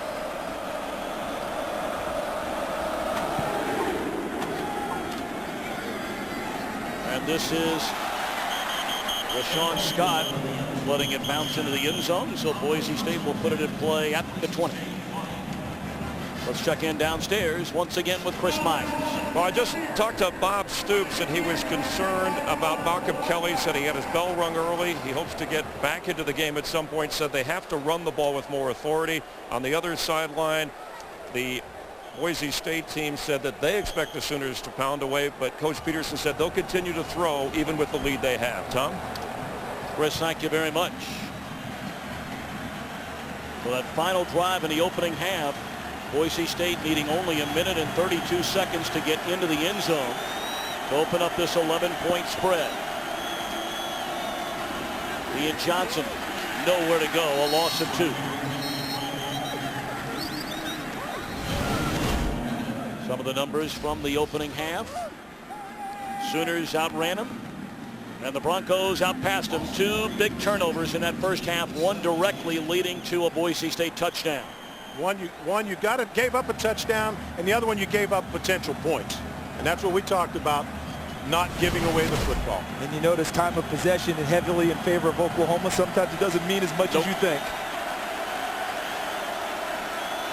Caught a loss of 3 on first down on the carry by Johnson. So now Dobransky back to throw. And again steps up. Fires, catch made on the far side. And that's the tight end Derek Schumann. He's out across the 25 to the 27. 3rd down and 4 upcoming. The offensive leaders for Boise State. A very impressive opening half by the quarterback, Jared Dobransky. Wasn't in a lot of trouble, but the few times he was in trouble, he stepped away from it and made some big throws. I'm impressed with his awareness. I'm impressed with his feet and his mobility in the pocket. He's shown a lot of composure. Most people remember nationally the game against Georgia when he had 6 turnovers in 2005. He's nothing like that quarterback was that day. 3rd down and 4. Receiver was covered on that quick slant. And now Dobransky just has to run out of bounds. So 3 and out on the opening drive of the second half for the Broncos. Couldn't be a better series for the Oklahoma team as a whole. Yes, the defense went out and did its job, but that's going to give a lift to the whole bench, because you have to know that at halftime, there was some discussion about, hold it a second, these guys are as good as they thought they were. How are we going to handle that? That was a good opening series for OU. That paint may be peeling a little in that locker room. I have a sense. Peeling. There's a whole wall or two that needs to be repainted after the halftime for OU. Well, at least Bob Stoops didn't damage a cane like Barry Alvarez did at halftime of the Rose Bowl about a decade ago. Another booming punt by Kyle Stringer. And Smith evades one tackle and brings it out to the 32-yard line. A 47-yard punt. Stringer's done a nice job in the punting game for the Broncos. Oklahoma gets the ball in a moment. Here's a Nissan strategy shift for the Oklahoma Sooners. A couple of turnovers. One deep in their own territory, which led to an Ian Johnson touchdown. Then with Oklahoma on the move, the poor throw by Johnson, interception by Tadman. Coach Alvarez, what needs to change? Strategy shift time for the Sooners. Well, we talked about eliminating turnovers. They have to establish a running game. They're close. There are some seams and limit the Broncos' passing game. And I think you'll see much less blitzing because the blitz was not effective. Not very effective in the opening half was Adrian Peterson. 11 carries, only 35 yards for the All-American out of Palestine, Texas. This is his first game, again a reminder, since October the 14th. He broke his collarbone in the Iowa State game at the end of a 53-yard touchdown run. And they've got them both in the game now. With that, he's got him in the game with Alan Patrick. Earlier we saw him come around and fake reverse, and here he comes in motion now. Read beautifully by Orlando Scandrick along with Mike T. Williams. See, that was the counter to what we saw earlier in the game. They ran fake reverse to Adrian Peterson, gave it inside to Alan Patrick. This time they show the same motion.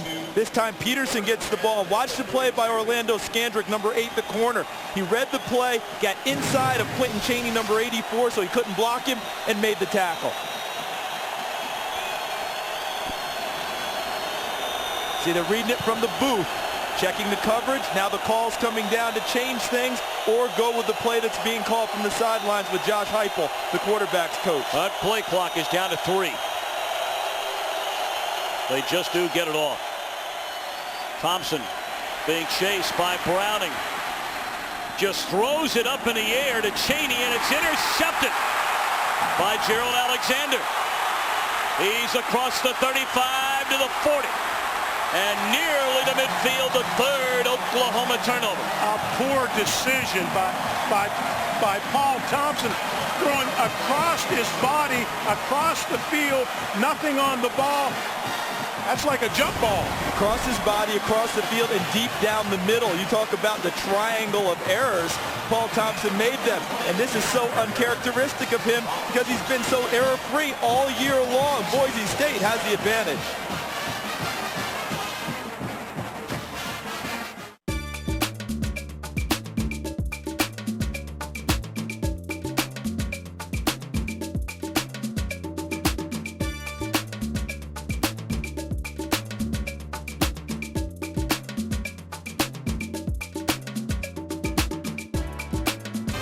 So far, the upstart Boise State University Broncos like their time in the desert.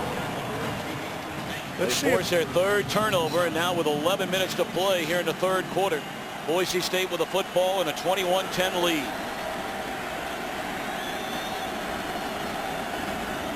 Ian Johnson crosses midfield to the Sooner 49, shoved out of bounds by Alonzo Dotson and Lundy Holmes. I thought we might see one down the field on that sudden change of possession. Always is a time you bring a defense back on the field, an excellent time to take a shot. Sometimes teams call it off after a commercial timeout or a timeout by the other team, thinking, okay, now they might have a chance to get settled. We'll go ahead and run our normal offense. Doesn't mean they might not come right back to it, though, after the first play.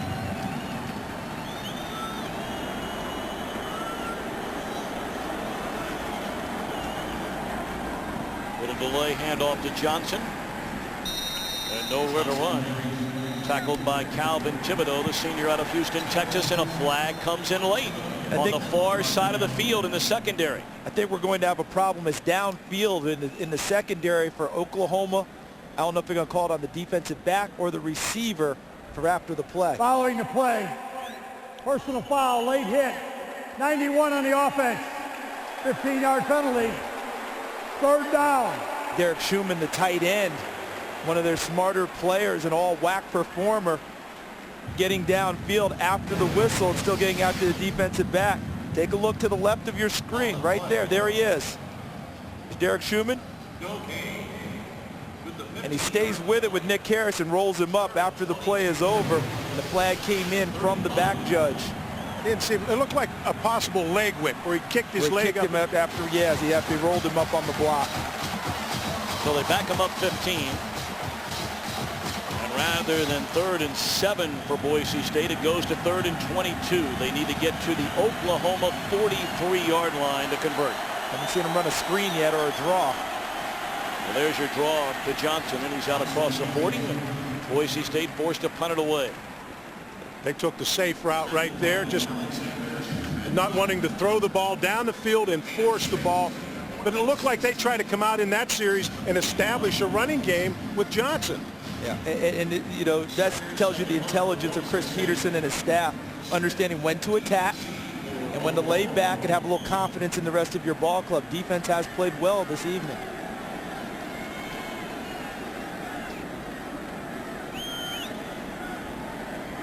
Stringer, a high snap. Smith, a fair catch. Flag comes in.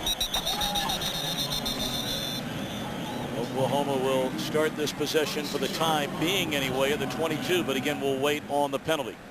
Big Ten officiating crew. William Lamagnier, our referee tonight. Illegal block in the back, number 11. Oh. That's a post-scrimmage kick enforcement. We'll go 10 yards from the spot of the catch. First down. Bobby Jack Wright, co-D coordinator, talking to Lendy Holmes. Here are tonight's Taco Bell impact players of the game. Jared Zabransky has only missed on 6 of his passes thus far, as a pair of touchdowns. Paul Thompson, 1 fumble and 2 interceptions. In a sense, what we're looking at there is positive impact versus negative impact. That's not to criticize Paul Thompson, but he has not been as careful with the football as he has been all year long.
Peterson steps over the trash and comes out the back end. Sometimes I wonder if you overthink it too, in terms of, you know, Alan Patrick's played well. We've got Peterson back.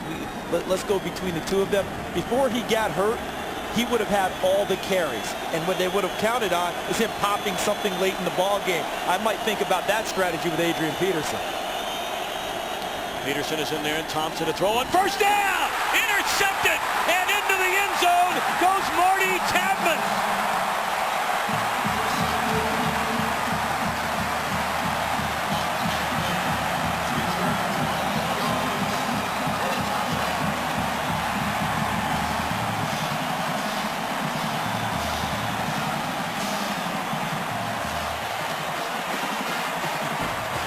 Tadman, his second interception tonight. 12 in his career. That's his second touchdown this season. Wow, that was an underneath flat coverage. I mean, it looked like the outcut wasn't there. Looked like 3 deep coverage with a strong safety underneath, and Marty Tadman, he got to the flat, and the ball, he appeared to be the receiver. I mean, he was the guy in the area, makes a perfect break and carries it home. We better get, well, the ball looked like the ball may have been tipped. Looked like the ball may have been tipped there.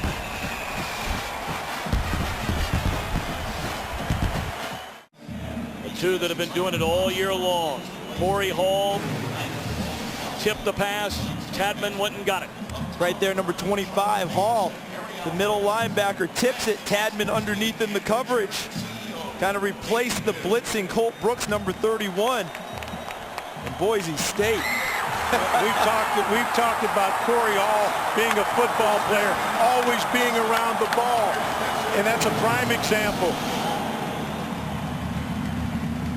28-10, Boise State in front.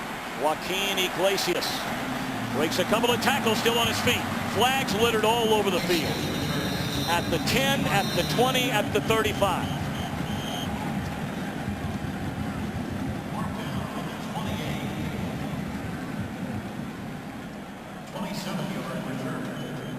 During the regular season, Paul Thompson threw a total of 8 interceptions in 304 attempts. He's thrown 3 interceptions in 16 tries. On the return, illegal block in the back, 22. Half the distance to the goal, first down. You know, I always take a look at a team when you see penalties on the kick in the kicking game with clips. When you see motion, you always think lack of concentration, lack of focus. Right here. See the push in the back by Keenan Clayton. He started the season as their starting strong safety, but lost his job after the first couple of weeks. Adrian Peterson met at the line of scrimmage by Dennis Ellis.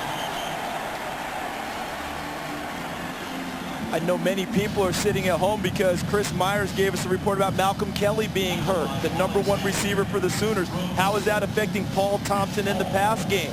But what's affecting him more than anything is they're not able to run the football. Because Paul Thompson gets his best looks throwing the ball off of play action, off of bootleg, when the run game is operating well. Tonight, because they're not really worried as much about the run game, they're into pass coverage a lot easier. Of course, in that Big 12 championship game, Kelly had 10 receptions for 142 yards and 2 touchdowns. They're without him tonight. And a slant over the middle, the catch made by Iglesias, first down to the 23, gain of 14. The other part of what's happening with Paul Thompson tonight is that he's had open receivers and has underthrown them consistently. He missed an opportunity for a touchdown pass early, and then the other 2 interceptions prior to the last one were underthrown balls where receivers were open, not making good choices at all times, and that's uncharacteristic of Paul Thompson this season. Still plenty of time for the Sooners to get back in this thing. But they have to be able to run the football. They've got to get into a rhythm doing that also. Well, they're going to throw it. Thompson steps up. Perfect throw there to Iglesias, who's become his favorite target now with Kelly out of the game. And he's all the way out to midfield. You know, the one thing Bob Stoops mentioned to us was the tremendous mentality that Paul Thompson has. When he has something go wrong, he won't let it affect him as the game goes on. He'll put it behind him and focus on the next play. And that's very important, particularly in the situation right now. One other thing to go on to your point, Coach. Last year, he started the season as the starting quarterback. They were beat by a non-BCS team in TCU. He lost his job after that afternoon. Tonight, he can't lose his job. They don't have another option at quarterback behind him. First down, and they're going to put it up again. And overthrowing Cheney down to the 20-yard line. Cheney, who had 1 catch the entire season, has been in the game replacing Kelly all night. As you said earlier, Charles, I think it's going to be very difficult for them to throw every snap and bring this game back. Somewhere along the line, you have to get something in the running game. Plenty of time left on the clock. A lot of time left in this game. I'm a big believer in team DNA. And it's not the Oklahoma DNA to step back and fire it 50 times in a ball game.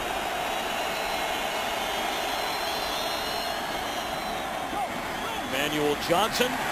And a great open field tackle by the redshirt freshman Kyle Wilson from Piscataway, New Jersey. Led that high school to 3 consecutive state championships. He was the MVP of the New Jersey State Championship game as a junior and a senior. Our overhead shots of the Tostitos Fiesta Bowl provided by the DLP Ultimate Picture Cam. DLP, the official high-def TV of the BCS on Fox. DLP, it's amazing, it's the mirrors. Huge play for Oklahoma, 3rd and 5. Big play. Here they come. Slant. Misread somewhere. Great coverage by Quentin Jones. And a great call by Justin Wilcox, defense coordinator, because he changed up the blitz. Most of the blitzing tonight has been by the outside linebacker, number 31, Colt Brooks. This time he exchanged him for Orlando Scandrick, the corner. And he brought the corner from the wide side of the field right into the face of Paul Thompson, so he had to look at the blitzer, and that helped force the incompletion. The one thing Paul Thompson's going to have to come up with, you have to have an answer for the blitz. They showed that blitz, gave him plenty of time to react. Now you've got to stick that ball in there. You've got to answer. Michael Cohen. As Tadman will let it drop. That ball checks up and then hits. Did it hit a Boise State player? If it did, it'll be Oklahoma football. And it is Oklahoma football. The ball came back and hit a Boise State player in the leg. Communication is the key on those types of plays. When you are the punt returner, you have to make the call. You got to get everyone away from the football. You got to send out the signal. There it is, hitting him right there. He's got the back of the leg. He's got to attack that ball, screaming to everyone, whatever their alert is. Right. They've got to call the alert and get him away from the football. Iona Key, backup wide receiver. Hard to blame him there. No, it's hard. It's hard to blame. He's blocking. What he needs is to hear the call. Universally, the call's Peter.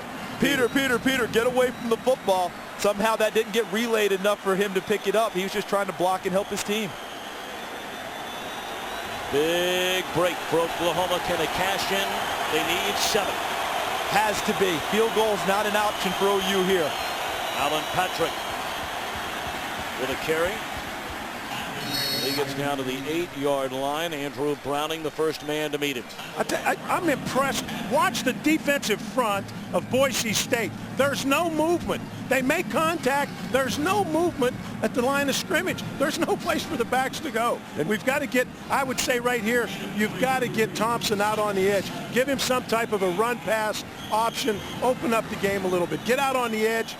Give him something to look at that's not there. Get it down the field. There's nothing inside.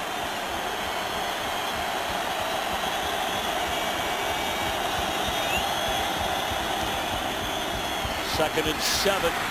Peterson to the end zone. His first score since breaking his collarbone against Iowa State back on October the 14th, and the Sooners are right back in it.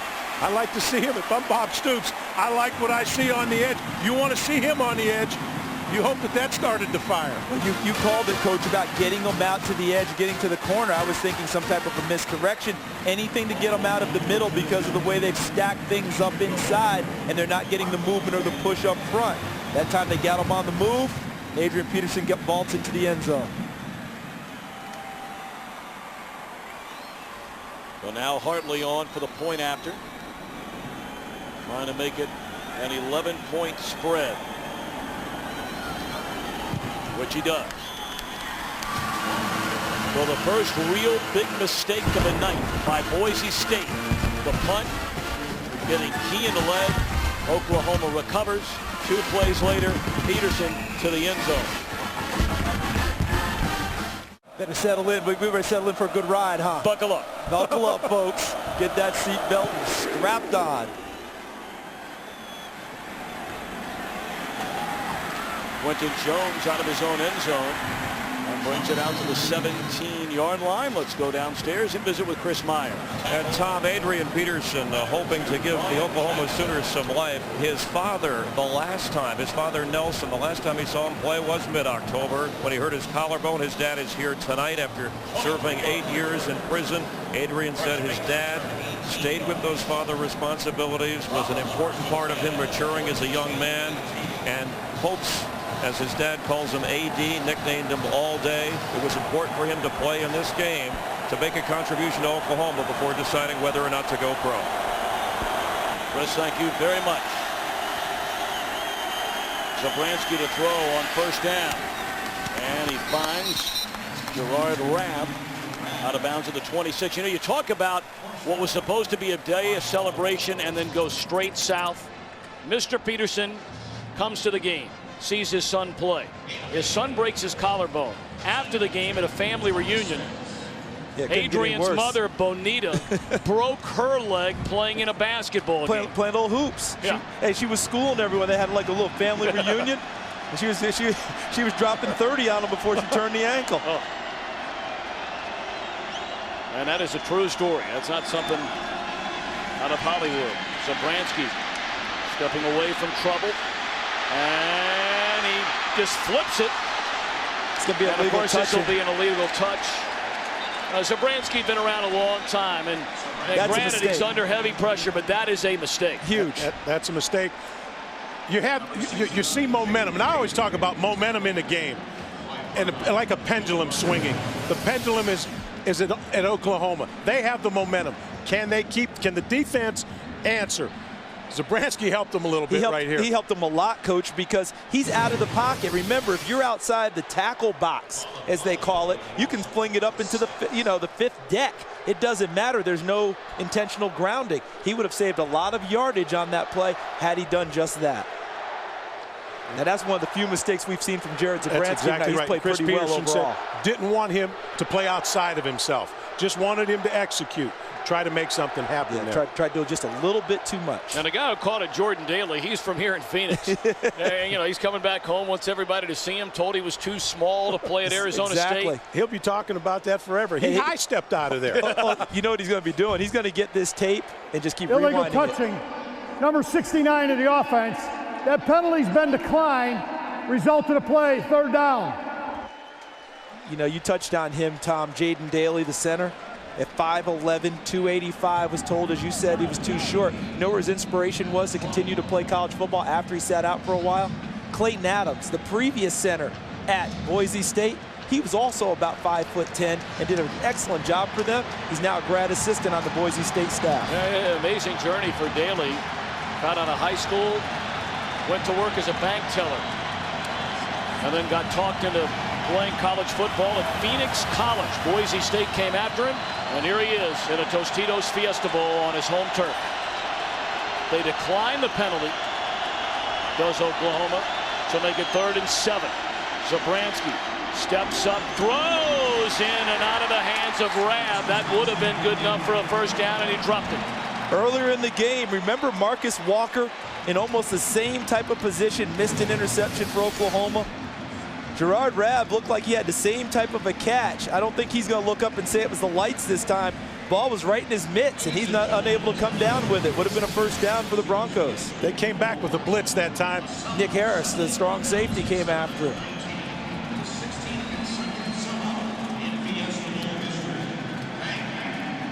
Oklahoma figures to get good field position.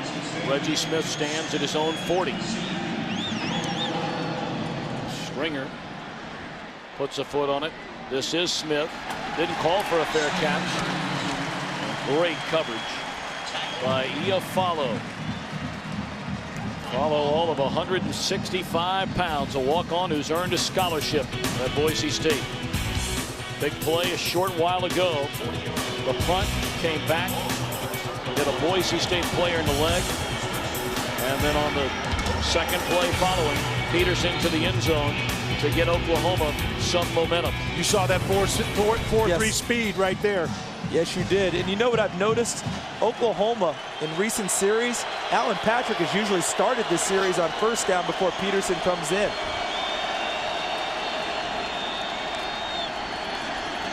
Thompson lays it off for Peterson. Great pursuit. Great job. Along with Orlando Skedrick right there with Peterson. So they had great leverage when they got outside with Adrian Peterson, and they knew where to spill the play, meaning if I'm going to miss on the tackle, I'm going to push it to a certain area. Colt Brooks pushed it to the proper area and had the help from Orlando Skedrick. Nowhere to run for Adrian Peterson. Gain of 1, 2nd and 9. We're under 2.5 to play here in the third quarter. And Boise State leading Oklahoma 28-17. There's Peterson again in motion. Thompson to throw the football. Wide open. And making a catch, Iglesias. Inside the 30, down to the 28-yard line. A gain of 32. Hey, that's a terrific catch by Iglesias. You know why? His momentum was totally going to the sideline, and the ball was thrown back inside a little bit. He was able to break it off and secure the catch. Nice job. Fake to reverse. Held a blitzing corner. See, we've seen all 3 plays off of that now. They hand off to Patrick, they hand off on the reverse to Peterson, the fake to both of them, and throw it downfield. Iglesias 5 catches for 104 yards. In the absence of Kelly, Thompson rolls right, and he'll tuck it under his arm.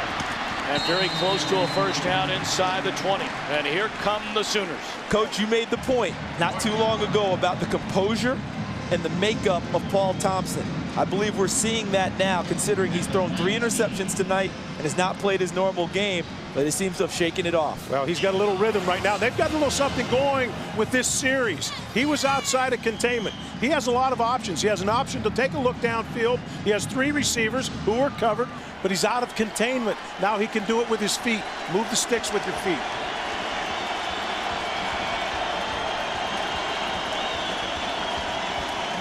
Second down and a yard. Into the open field is Alan Patrick, and he has a first down inside the 10, all the way down to the 7. Because of the series you've talked about, Coach, with the misdirection, take a look at the left side of the offensive line for Oklahoma. Watch what they're going to get done, clearing the path here for Alan Patrick. Look at that, Duke Robinson, 72. Chris Messner, 79. Both of them all Big 12 performers, pushing down inside and creating the gap for the tailback. Been a good night for Patrick. Only 10 carries, but 58 yards. Pretty productive, isn't he? He'll get it on the play fake, and he's close to the 5. Corey Hall and David Shields converge on the stop. Again, you can see two defenders sitting there, shoulder square. There's no extra yardage after contact. That's good fundamental defense. If you turn your shoulders, that back splits it, and he's going to get extra yardage. But you saw the legs churning, but there's no place to go. The old shoulder to shoulder sometimes works, doesn't it? It does. Shoulder square. First-year head coach Chris Peterson, certainly a look of concern. We're under a minute in the third quarter. Oklahoma trailed this game 28-10, and now trying to get it into single digits. Jump ball, and nearly a miraculous catch by Quentin Chaney. Good coverage by Skandrick, but Chaney's alone. Well, I thought they had him on the run. They're going outside. They got things loosened up inside because of their play selection. The fake reverse, the quarterback on the edge, the stretch play. Then Oklahoma hits one up the middle. We come back. I think they thought they had a mismatch. I think they did. I was a little bit surprised. I thought they'd run the ball on that play with Peterson, considering the fact that Chaney comes into tonight with 1 catch on the season.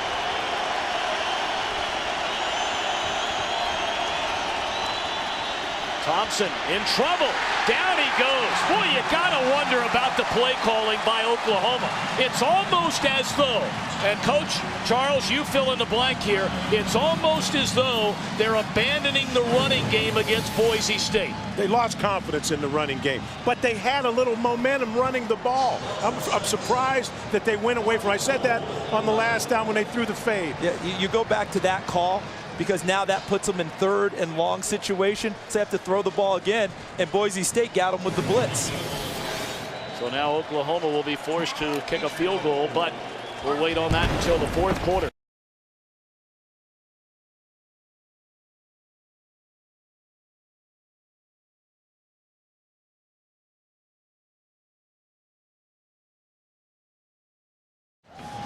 So after the sack of Thompson a moment ago, we make our way to the fourth quarter. This will be a 28-yard field goal try by Garrett Hartley. who's already hit from 31 yards out tonight. He's only missed once all year. In the back of your mind, you wonder if Bob Stoops thinks about faking one with his reputation. We'll take the points. Right down the can off the foot of Hartley. The largest Tostitos Fiesta Bowl deficit ever overcome, 14 points. Twice it's happened. Last in 1988, when Florida State roared back to beat Nebraska 31-28. Well, tomorrow the Tostitos Bowl Bash continues with the FedEx Orange Bowl. Louisville and Wake Forest try to end their Cinderella seasons with wins. Our coverage of the FedEx Orange Bowl begins tomorrow at 7:30 Eastern, 4:30 Pacific, and high def only on Fox. Matt Vasgersian, Pat Hayden, and Terry Donahue on the call. I wonder how Donahue and Hayden are getting along down in Miami. Terry, of course, legendary coach at UCLA, and Pat Hayden, the quarterback at USC. Well, what Pat Hayden's saying is, we beat UCLA when I was a quarterback. And Terry Donahue is saying, well, when I was there, we lost like our first 4. We roared back and won that series. So both of them have a lot to claim in that relationship. Oh, and by the way, Vasgersian might be the tiebreaker there. He went to SC. Oh, well, it's tough. It's a tough booth then for Coach Donahue. Oh, yeah. He's a little tilted on him, isn't it? Get a look at the Tostitos Fiesta Bowl trophy. 8-point spread with nearly the entire quarter to go. Rashawn Scott from the goal line. And a good return out to the 28. We opened tonight asking, could again David take down Goliath? Ian Johnson into the secondary out to the 32-yard line. It's been a quiet night for Johnson.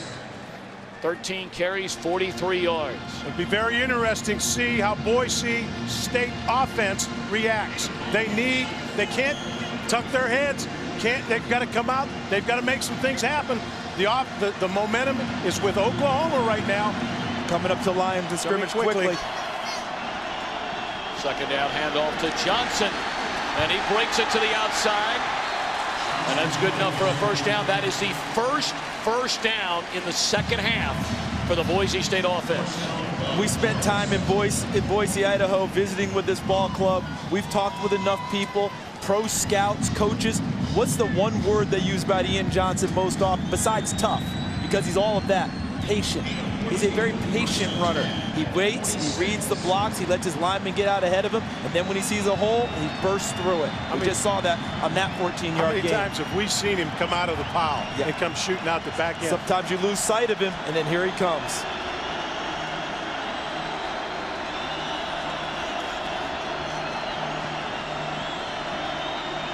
Timeout going to be called by Zabransky.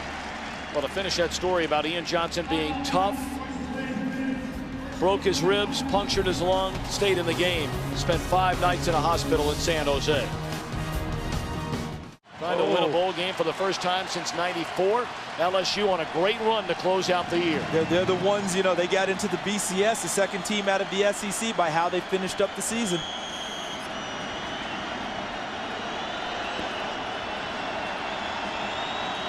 Fourth quarter just underway. First down for Boise State. They pitch it to the far side to Johnson, looking for some daylight, and is able to push forward and pick up a gain of 3, maybe 4. Let's send it downstairs once again to Chris Myers. Well, Todd, you guys were talking about the toughness and patience of Ian Johnson. He's been teased, the story well documented, his mom recommending he crochet, knit caps as a way to relax, which he has done. He says his toughness, you know, his father's a firefighter, and he thinks people that think he got his toughness there, but he said, my mom's a social worker, and if you watch what she does, I get my toughness from her. That's a very difficult job. They hustle to the line of scrimmage, and the throw is too high for Vinny Peretta. And it's a lateral. I believe that's a lateral, so they will lose yardage on this play, because I saw the linesman immediately stand there and thrust his arm out, you know, away from his body towards the end zone.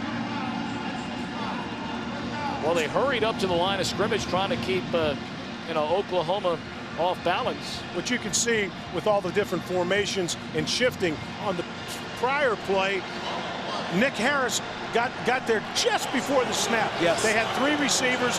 They tried to out-leverage the defense and get the pitch. He got there. Now they try to do it before Oklahoma could adjust.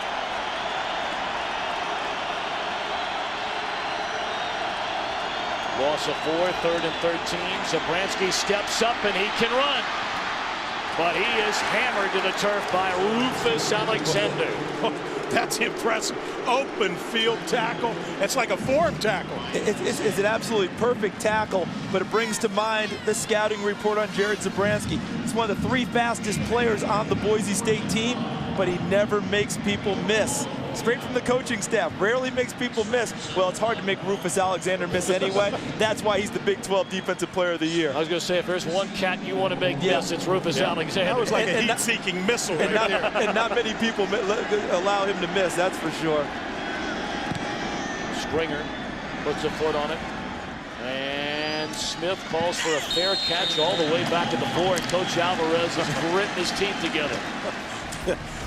Never step back behind the 10-yard line, ever. Let him have it. Time for our board game summary. Boise State jumped in front 14-0. 49-yard touchdown to Dryzen James after an Oklahoma turnover. Ian Johnson a touchdown. And after building an 18-point lead, a special teams break for Oklahoma, capped off by an Adrian Peterson touchdown. They've added a field goal since to chop 10 points off what was an 18-point advantage. You have to think the Boise State defense has been on the field a lot in the second half. Can Oklahoma continue to try and wear them down and have those 3-yard runs become bigger? Oh my, Dennis Ellis, say hello to Adrian Peterson. Not gonna wear down anyone like that. Great job by Dennis Ellis, defeating the block by George Duke Robinson. So you want to be a football player? Are you sure? Check this out. Wow, that's how it's supposed to be done. Defeat the offensive line. They don't look tired and worn out to me. Coach, that was a training film tackle right there. Loss of 1, 2nd and 11.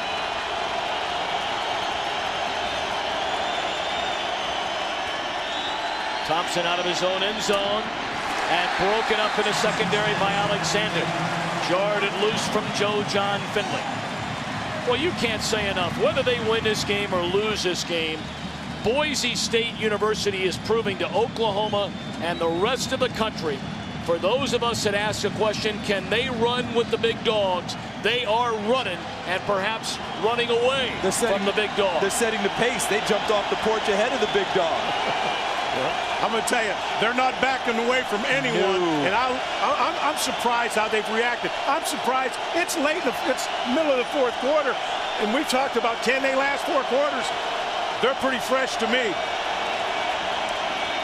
Thompson carries, and he's tripped up by David Shields, and Oklahoma will punt out of its own end zone.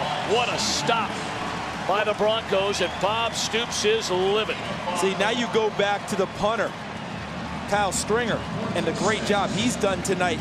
He set all of this up with that last tremendous punt, and of course, catching the ball on the 4 or 5 yard line doesn't help. But now he's helping change field position. He's tilted it in favor of Boise State. If you've noticed, most of his punts, very high punts, a lot of hang time, all of them near the boundary. They're really pinning the ball in there, so there's really no place to run anyhow. Well, he's done a great job. Do you go after it right here, or do you want the football? Going to get good field position. Looks like they're going after it.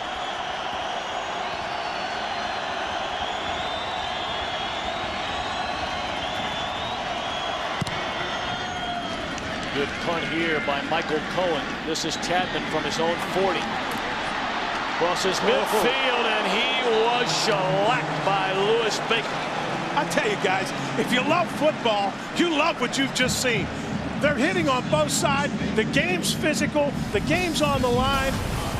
You've got 2 teams that are really competing, and they're getting after it. Barry Alvarez and Charles Davis are banging one another up here in the booth. Let's cool things off a minute.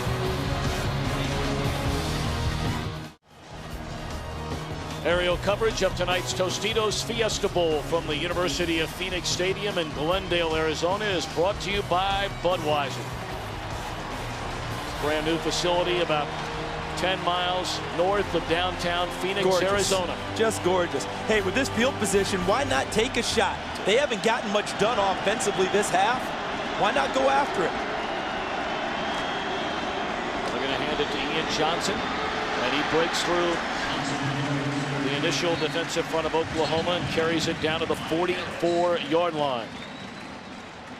You know, in this half, what's Boise, before this drive, 4 possessions. They punted it 4 times. The points they got, the interception return for a touchdown by Marty Tadman. I'm looking at this field position here and the way Kyle Stringer's punting the ball. Even if you get stuffed, you're going to put Oklahoma in the hole. This is why I would go ahead and try and get something big on them right now. Watch number 9, the top of your screen. They have some plays called for him tonight. Nope, they're going to hand it to Ian Johnson. And he has perhaps enough yardage inside the 40, needed to get to the 39. Ian Johnson came in second only to Garrett Wolf in yards rushing per game. Been pretty quiet for Johnson, but they're staying with him, and why not? 16 carries, 64 yards. In 8 games this season, they gave him the ball 20 or more times. Durable, tough, strong, late. And he loves the bright lights of national television. Their biggest TV games, 715 yards and 14 touchdowns scored this year. Going to get it again. He plows ahead inside the 35-yard line. Chris Myers talked a moment ago. What a delightful kid Ian Johnson is. Grew up just outside of Los Angeles in San Dimas, California. Went to Damien High School. Hard to believe in Southern California that some of the quote-unquote big boys didn't come knocking on the door of Ian Johnson. He didn't have the measurables maybe some of them were looking for, but he talked about it earlier in our ball game. We had that great sound bite, you know, about measuring heart and understanding that. Well, we're seeing the evidence of it from Ian Johnson, and we've seen it all year long. You're going to keep seeing him get the ball until he's stopped. Hard to bring him down. And is that ball loose? On the far side. Yes, it is. Oklahoma has recovered. Rufus Alexander stripped it away, and Curtis Lofton covered it up.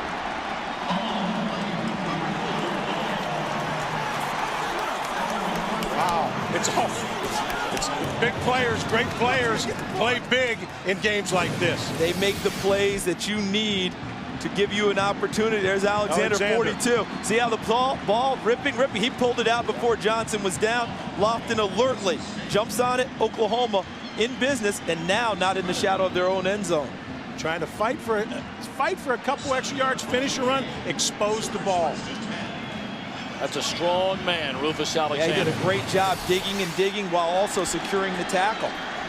So now Oklahoma gets the football back. 8:30 to play here in Glendale at the Tostitos Fiesta Bowl, and the Sooners trail 28-20. Peterson spins out of 1 tackle and brings it out to the 33. Colt Brooks drags him down, a gain of 4. You can see there's nothing clean inside. And Peterson's fighting. I'm telling you, he's trying to finish every run.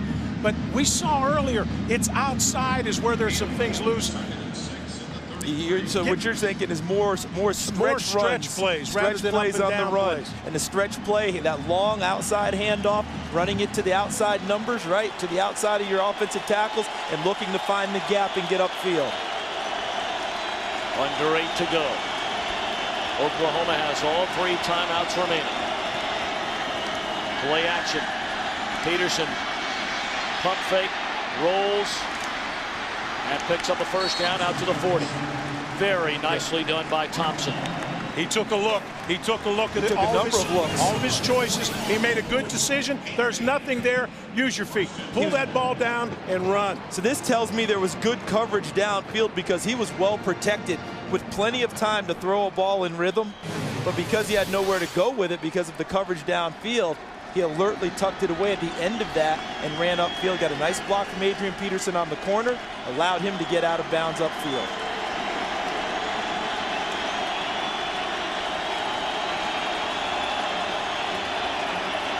Finley in motion. Peterson a carry. nowhere to go. I tell you what, these guys up front from Boise State, that defensive front is penetrating so well that there is no room for the running backs right now. Doesn't matter if it's Peterson or Alan Patrick. They are getting upfield and creating havoc. You'll never see the end of the defense knocked off. You never see a dent in the defense. They're always up the field penetrating, and always have the proper leverage. That's what That's what I see. Everyone's fitted in the right gaps with the proper arm free and no place to go. Down to 7 minutes. A 2nd and 11 for the Sooners. Quick throw to Johnson. And he is tackled. Good open field tackle out of the 45-yard line made by Kyle Wilson. Boy, if he beats Wilson, he's off to the races. You know, this is an interesting call here, Coach, because earlier in the game I was talking about 4-down territory, and then when it came up 4th and 2, they ended up punting the football. You may be at 4-down territory. You've got 6 minutes left, yes. Charles. You've got 6 minutes left. It depends on what you have here. Bobby Stoops is a gambler. That's what I'm thinking. 3rd and 4.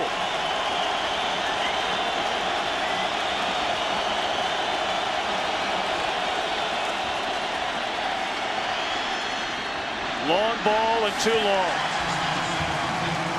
For Quentin Chaney, he had beat the defender. If that ball's on the money, Oklahoma's going for 2. Ball sailed on him a little bit. And actually, there was to me, there wasn't enough air in this one. To me, it's much more of a flat throw instead of air that gives him a chance to run under it. He threw it flat and long instead of a little bit of loft. So with 6:10 to play, Bob Stoops has decided, at least for the time being, to punt. But you never know with Bob Stoops. He's going to put it on his defense. But if you're Boise State, you play what we call punt safe. You're lined up, you're alert for any type of a fake. You don't care about him punting the ball. You just don't want him faking it.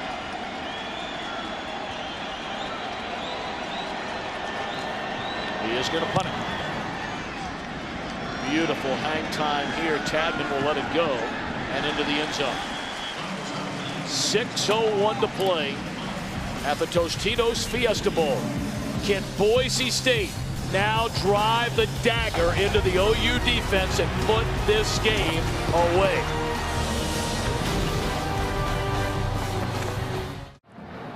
At the start of the game, Tom Brenneman talked about the big man for the little school at Boise State, Lyle Smith. Now late in the stages of this game, a big upset possibly in the making for the Broncos. So big that the governor who played for Lyle, Butch Otter, sworn in earlier today, took a plane here to the game to be on the sideline and root for the Broncos, and hopes, as he called it, the biggest thing to hit Idaho since the potato, that his team could hold on. Tom? And the son of a potato farmer, Jared Zabransky, who grew up just across the border in Oregon, is trying to lead Boise State to what would be a monumental upset of Oklahoma.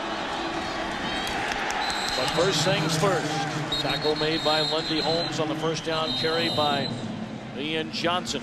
I'll tell you the one thing that Boise State has to watch, and they can do right now.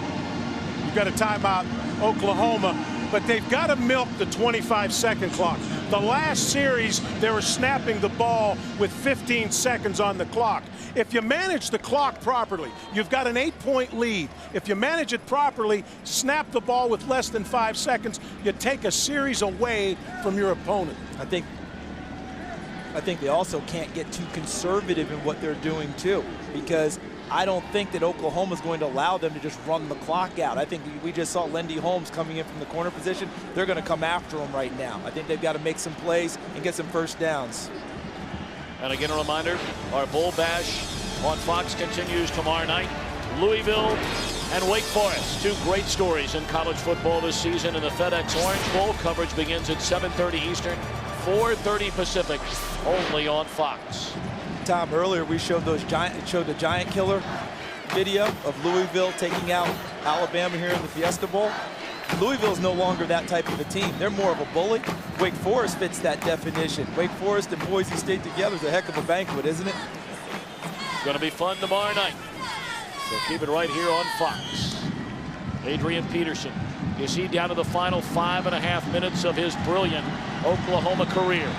Boise State trying to give their first-year head coach Chris Peterson a perfect season and a stunning upset in this Tostitos Fiesta Bowl. Can the OU defense stop Zabransky and company? 2nd down and 10. He will throw it. And backing in to the sideline is the wide receiver Rab. You scratch your head. He lost where he was. He didn't realize where he was. Had his back to the boundary. Thought somebody was on his back. And the offensive line for Jared Zabransky did another terrific job picking up the blitz. We're down to 3rd and 1. See, if he had field awareness, that's a 1st down for Boise State and a few more yards. But since he didn't, it now creates a 3rd and 1. But again, the Boise State offensive line has done a great job all night long. Well, now they snap the ball with 10 on the clock. Zabransky going to roll. How about the call and the 1st down conversion? Great call, and they find the tight end, Derek Schumann, for a 1st down. In the first half, I was wrong about what I thought Boise State would do. I feel like I'm a little bit better rhythm myself this half because they ran up and snapped the ball. Great call, right? But what did I say? They can't go so conservative and just hand it back to Oklahoma. Too much time left on the clock. Run your offense. Run the things that have been successful. You know, Tom, you say great call. It was great execution. The call, it's always execution. Well said, Coach. Well said. If you don't execute, everybody's going, what are you, dummy, throwing the ball? We're at the 5-minute mark, and they'll keep it on the ground to Ian Johnson, and he breaks into the open field. And Johnson out to the 47. A 15-yard run for the sophomore. Can't say enough about this offensive line. I mean, look at the holes. Look at the guy. There's Tad Miller, 66, coming around. Daly, 69. On the right side, Cavender, 64. Andrew Woodruff, they nicknamed him Psycho, number 60. Chopping big holes in the defensive front of Oklahoma. And look for a lot of blitzing coming from Brett Venables in the Oklahoma defense. So there could still be more big runs there if they pop the first level. 1st down, we're down to 4:30 left. Oklahoma with 2 timeouts remaining. They'll stay on the ground with Johnson. And he picks up a yard. Johnson in, closing in on 100 yards tonight. Now at 95. Our overhead shots of tonight's Tostitos Fiesta Bowl provided by the DLP Ultimate Picture Cam. It's the best camera in football. DLP is the official HD TV of the BCS on Fox. DLP, it's amazing. It's the mirrors, and it doesn't get much better than that. I'd like to have that at home. Watch the rest of the bowl games. Well, you own Wisconsin. I'm surprised you don't. And by the way, congratulations of your Badgers and the man you handpicked to take your place, Brett Bielema, who won or lost only 1 time. 12 wins. 12 wins, joining Larry Coker and Chris Peterson. Chris Peterson he's 12-0 right now. 12 wins this season. So congratulations to the Badgers. Well, they played great. I talked to Brett afterwards and congratulated him. He said, "Coach, we didn't play very well." I said, "Oh, Brett, you won the game. Yeah, Don't worry about that. Let's not get into that. Go relax. Go have some fun and celebrate." What a great year. A terrific year, and again, my congratulations also. But as I look at this ball game, the thing that has probably impressed me the most about Boise State and how they've played this game is there has not been a lot of trickery in terms of getting it done. You often think about the David and Goliath games, and you've got to fool them all the time and run reverses and fakes and all this other stuff. They've really gone toe-to-toe all night with Oklahoma and gotten them running their regular offense.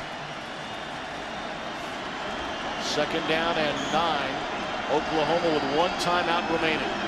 Got to protect the ball here. Boise State cannot turn over the football in this situation. That's Oklahoma's best hope. Can you believe this? Oklahoma is calling a timeout.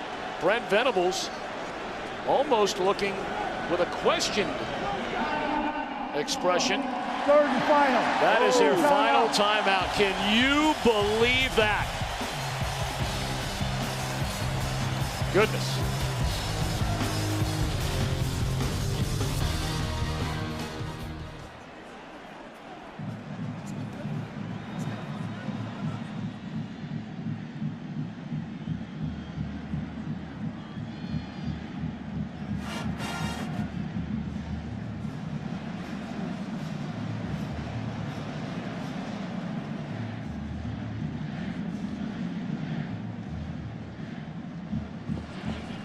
You want me to take it?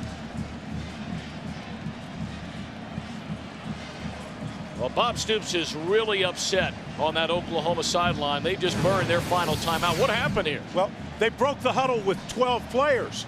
Bob Stoops is saying that's a penalty.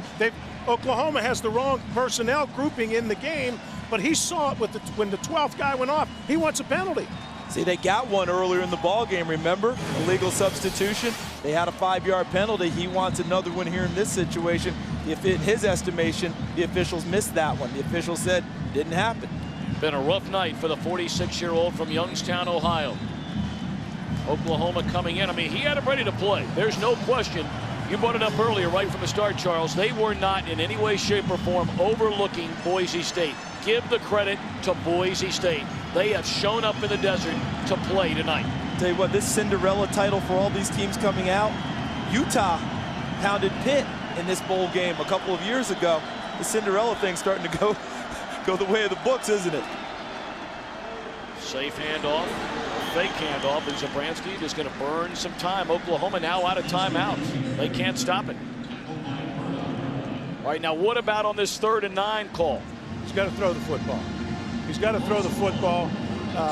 You've got a punter that's been dropping the ball inside the 10-yard line all day. Oklahoma's going to have to drive the ball 90 yards. You want to throw the football and try to keep the ball. See if you can't move the chains one more time. And with the punter they have, I would really think hard about trying to get something big on the outside. I know you don't want to hold the ball too long back there, but maybe you take a shot with one of those big receivers outside and really try and make it work here. Zabransky to throw. Now he'll step up, and he is dropped at the 44-yard line. 25-second play clock is not started yet. And by the time it does so, for whatever reason it's not running right now, we're going to be under 3 minutes in this game. And the game clock continues to roll. Boise State people, they can't roll fast enough. Boise's sitting there. Oklahoma saying, why hasn't that clock started? And it's a great question, isn't it? Because how much time ran off? I'm counting somewhere close 10 to 15 seconds that ran off before the play clock began that Boise State's going to gain, because they won't snap this ball till 2-3 seconds on the clock. Oklahoma with 2 block kicks this season. 20 under Bob Stoops since he took over. They're not going to get to this one. They snapped it with 2 on the play clock. Smith, the fair catch. Well, Oklahoma, the 23-yard line, has 2 minutes and 40 seconds left. Trailing by 8. Paul Thompson out of the shotgun. Throw and a catch is made by Chaney out to the 35. The clock will stop until they reset the chains. Gain of 12. This is where Oklahoma has to huddle. Hustle, get on the ball, get ready. When that clock cranks, when the official blows the whistle, you want the ball snapped. You don't want to lose any seconds. See how well they do with that.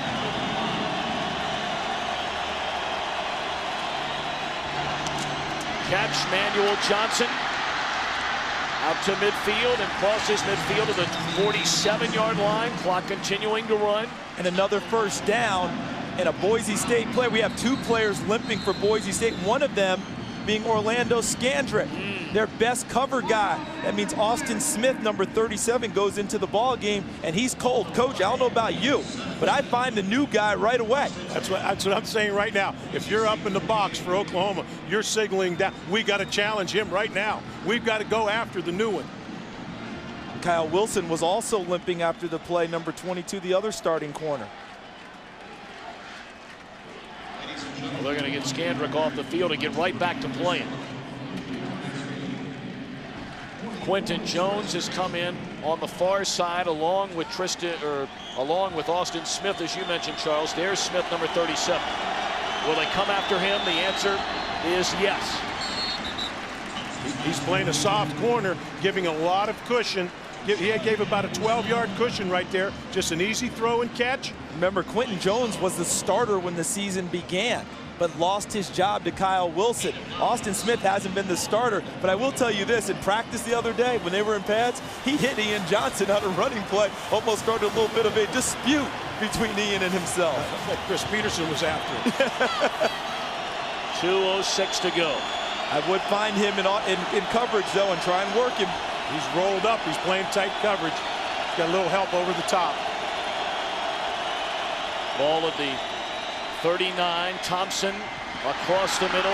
Iglesias inside the 30. Tiptoes out of bounds to the 22. 2 minutes remaining. That is a gain of 16. Thompson taking him right down the field. But remember, they need a touchdown and the 2-point conversion. Thompson showing a lot of composure, seeing the field. Now, that Boise front has to be tired. This is where you tire out a defensive front. No huddle, hurry to the ball. I thought you said they were awfully fresh. I mean, when did they get tired here? When did that happen? The no huddle. Oh, yeah, you're right. No huddle. They're going to bring 5. Looks like they're going to bring 5. Here's that big freshman tight end, Gresham. Haven't found him at all tonight. Thompson breaks a tackle from Browning and gets it down to the 15. Plenty of time here. There's 1:50 to go. They're at the 15-yard line. They're out of timeouts, but they'll get up to the line of scrimmage. And I say hurry. I mean, get off the ground. You got to get off the ground, get your people lined up. Thompson makes his call. See, Boise State just substituted in a defensive lineman trying to get some fresh legs. Ian Smart. Thompson on the slant, and a flag comes in. And there's a man you talked about a moment ago, lost his job as a starter earlier this season, Quentin Jones. Listen, I don't know everything about football, but I remember a coach telling me a long time ago as we listed pass interference, defense, number 23. Spot foul, automatic, first down. Watch, he's gonna be hugged up on the receiver. There's Jones getting there a little early, trying to get to play through the man to get to the ball. But that coach told me, if a guy comes into the game, you test him early, because otherwise he would have been on the field to begin with if he was as good as the guy who was out there. Check him out. Jones is now off as they bring in an extra lineman up front for Boise State, figuring Oklahoma will throw. First and goal from the 5. 1:30 to go. Oklahoma needing a touchdown and a 2-point conversion to tie. See how they're playing off? They won't retreat from that goal line. To the end zone, tipped, caught by Cheney. Wow. Touchdown, Oklahoma. Now they have to go and get 2. They have tried 2-point conversion this season, and it failed. I tell you, it's very difficult to find a hole as you drop that many people in that short a distance. The field is restricted, but he squeezed that in there. Excellent vision. It's a tip drill. And this the time, ball's tipped. And this time the receiver won the tip drill. Boy, look at Chris Peterson egging his team on. A Sooner fan. Oh, this is tough. Can't stand to watch. Sooners having trouble with personnel. Running. Trying to get the right personnel in the ball game, and they don't have a timeout to spend right now. The second guy has run off the field again. Now they have their guys. I have to use Paul Thompson and his legs to challenge the corner run pass option. Thompson, jump ball to the corner, and a flag comes down on Scandrick, who's back in the game. He got tied up with Cheney.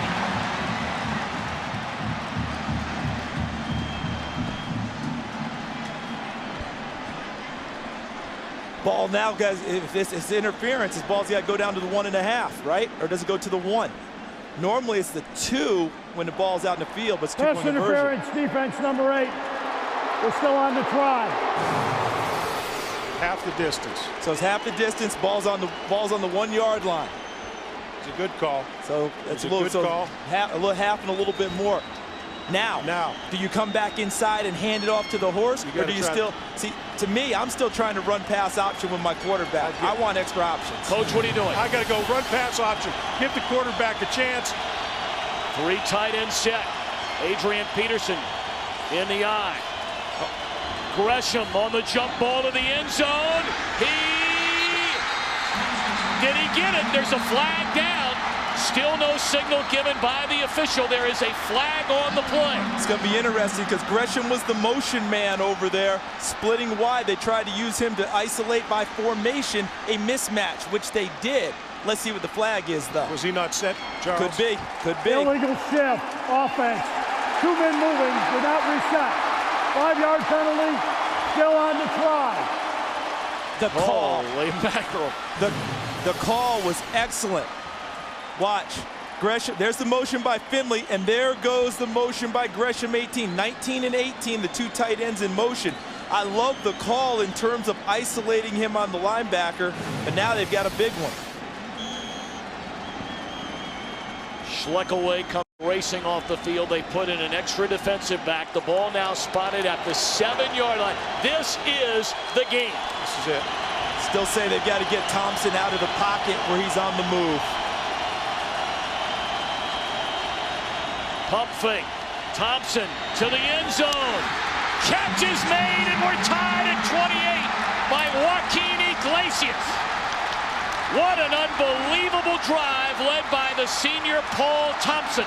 They try to throw another fade, but good awareness by Thompson and patience to find open receiver. The numbers of Paul Thompson on this drive, guys.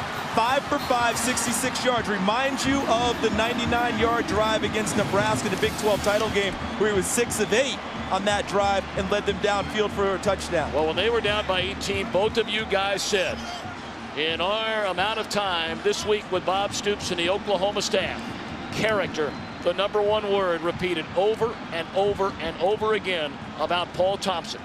Well, we said it earlier, but this is about expectations. Oklahoma expects to win. No one panicked on the drive. You saw Thompson, who's been struggling during the day. He's had some issues. Takes him straight down the field.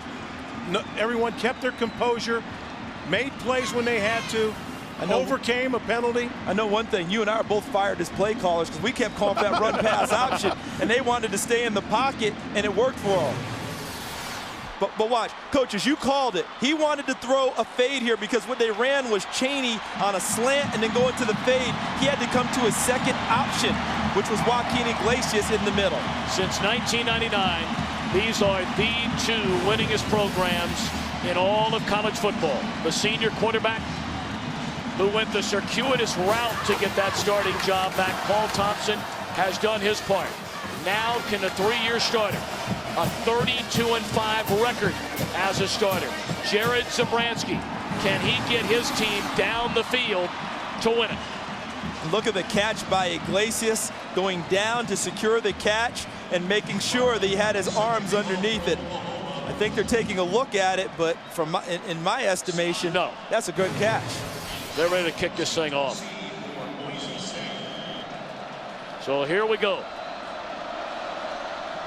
1:26 to play. Boise has 2 timeouts. And that ball 3 yards deep into the end zone, and this is Quentin Jones to bring it out. Out across the 20 to the 25. Tonight's All-State good hands play of the game. You just saw it. On their 3rd try for the 2-point conversion after a couple of penalties. Finding Iglesias, who's had a monster night, over 100 yards receiving, 120 to be exact. And they got it 3 times they had to go, and the odds of getting a 2-point conversion are well below 50%. And they had to do it 3 times and converted. Clock is running. They've set the ball, and Zabransky, a dangerous throw, and it's intercepted. Into the end zone, Marcus Walker. Unbelievable.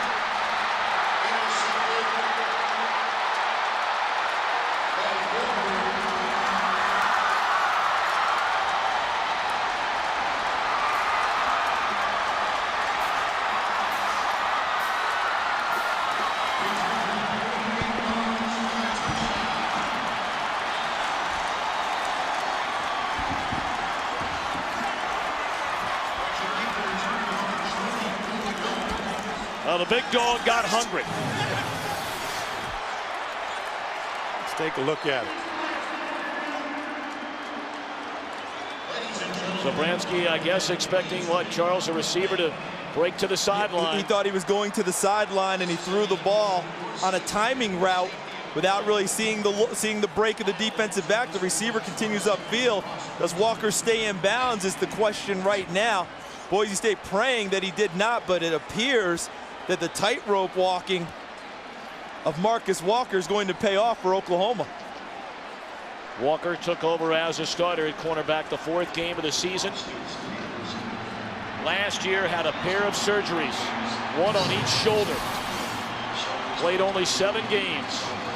Can we all agree coming into this game, one of the questions was, would Jared Zabransky play within himself, not make the crucial mistakes that we saw him make at Georgia to open the 2005 season? Up into that throw. So it plays upheld, touchdown. So up until that throw, overall, he had about one other bad one with the sack. But overall, what a heartbreaker for that senior. Well, you question his thought from throwing one hash, an out cut, regardless of whether the receiver made the proper cut or not, or ran the proper route. He's throwing from a far hash mark, an out cut on the other boundary. That's a lot of exposure. This game's not over yet. There's still 1:02 remaining. Boise State has 2 timeouts left, down by 7. We invite you to stay tuned here on Fox after the game for the DirecTV postgame show. Chris Rose, Jimmy Johnson, Barry Switzer, and company standing by. We'll have the trophy presentation on the field. 28-10. Boise State led it at the 8:05 mark of the 3rd quarter. Oklahoma, 25 unanswered points since then. You know, an expression comes to mind that may seem somewhat trite at this moment, but after you quoted all those stats, Tom, for Oklahoma, been there, done that. And here they are. You know, the last kickoff, I thought that thing might come out. Yeah. It was blocked pretty well. He was close. He was about one guy from popping it. The ball's being kicked about 1 yard. If he can get another yard, they take a knee. If you're Oklahoma, you have to cover all the way through, because I don't think the young man back there, Quentin Jones, has much of a mind to put a knee down in the end zone. No.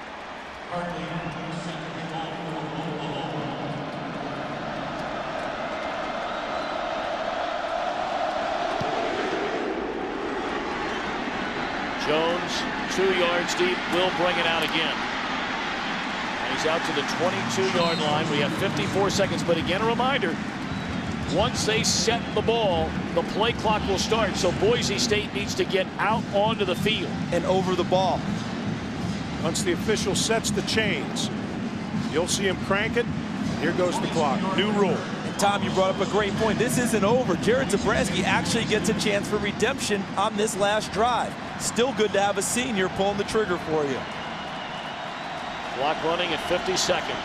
Zabransky steps up, looking down the field, fires, and it's caught by the tight end Schumann, trying to get out of bounds. He's to the 43. Clock stops, so it's a first down. So hustle up and get on the line of scrimmage. They can spike the ball if they so choose here. It's a gain of 36. They do have 2 timeouts left. Zabransky has them ready. They're showing a lot of poise in this situation too, aren't they? Zabransky, down he goes into the arms of Larry Burdine, and they're going to have to call a timeout. Loss of 8. 30 seconds remain.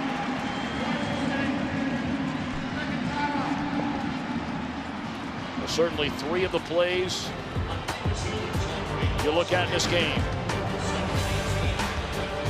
The touchdown catch, the 2-point conversion, then the next offensive play from scrimmage, the interception by Walker, races into the end zone, giving Oklahoma its first lead of the game. And how about that play by Marcus Walker? Let me take you back a couple of years.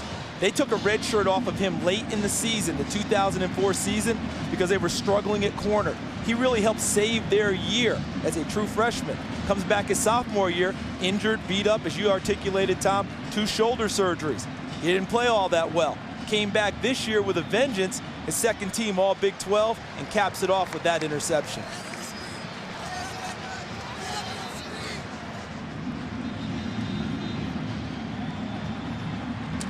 So 30 seconds remain. What's Bob Stoops saying to his defense over there, Charles? I think what he's saying right now is we're going to play it a little bit looser to make sure we don't give up anything behind us, but at the same time, not so loose that we make it easy. I think they're still going to try and put pressure on Zabransky. He's playing a quarter, 4 deep, each responsible for one quarter of the field. Almost like the old Tom Landry umbrella defense. 3 rushers. Second down at 18. Zabransky fires, and it is caught down at the 29. No, it came loose. It looked like James had it. And then it came squirting out of there. Boy, Zabransky thought he had it as well. Lendy Holmes, number 11, the corner, had retreated all the way back so that he was underneath. And then Darian Williams, number 41, actually breaks up the pass with a hit on Dryzen James, number 11. Oklahoma's trying to get some type of pressure with 3, dropping everyone deep. Your 4 deep are getting as deep as they can. Wonder if they're going to bring a lot of fourth, underneath Coach. help. Wonder if they'll end up bringing a 4th, showing a 3 look. Schumann racing on the field before the snap of the football. Zabransky fires into traffic, and wanting a flag is Rabb on Darian Williams, none thrown. 4th down and 18 upcoming for Boise State. So you've got your underneath linebackers dropping. They're 20 yards deep. You've got your quarters players, each of your secondary players. They're deeper. Nobody's going to get behind them. No one's going to get behind, and you're trying to flood the zones to make it tougher for those receivers to find gaps. They need to get to the Oklahoma 32 to move the chains. A last gasp for the Broncos. Zabransky's legs might be critical here to save time on throwing the ball. Down the middle, James, the lateral to the corner of the end zone. Can you believe that?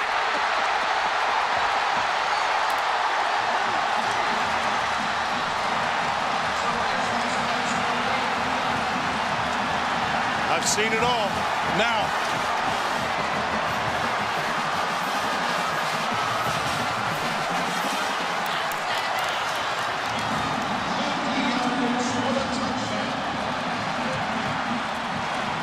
the catch by James, the lateral, and that's a design play to Gerard Rabb, who races into the end zone, and now the point after to try and tie it in the final seconds. A 4th down and 18.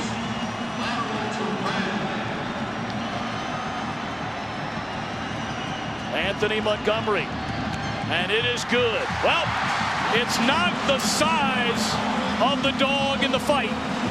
It's the size of the fight in the dog. And how about Jared Zabransky and his redemption? After the interception, the hook and lateral, and it goes in. This is beautiful. Shades of Utah. Fiesta Bowl 2004. Boy, is that, look at the execution. It's perfect. And look at Lewis Baker ran right by him because he wasn't expecting that at all. And Rabb beats him to the corner. Boy, it doesn't get much better than that right there. Listen, our colleague Jimmy Johnson working the show with us. How about those Broncos?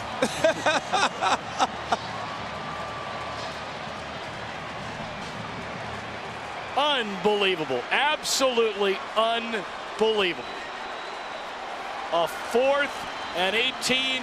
Charles, you said no trickery, no razzle-dazzle. Until now. But the old cliche about, desperate times and desperate measures. Call for desperate measures. 4th and 18, and Chris Peterson says that's how we do it on the blue field in Boise every day during practice. We don't care if it's blue, green, wherever. This team has never flinched. 1 bit. Nope. All right, line drive kick. This will be the final play of regulation. And boys and girls, we are on our way to overtime in the Tostitos Fiesta Bowl. 78 yards, 5 plays, a 4th and 18. They score in 55 seconds. Welcome to the BCS Bull Bash on Fox. And that's against a good defense. All right, overtime rules. Each team given 1 possession from the opposition's 25. The leader after those possessions, it's not a sudden death here, each team gets a shot, is the winner. If the teams are tied, the process takes place and do it all over again until one team leads at the end of possessions. Make sure you understand that now. And after the second OT, teams must attempt a 2-point conversion. Right, and the kicking game goes out of it at that point. One other thing to keep in mind, you can score on defense. So if you are on defense first, most teams when they win the toss, they choose to go on defense so they know what they have to match as you go along. But if you score on defense first, that's game over because you don't need an offensive possession then.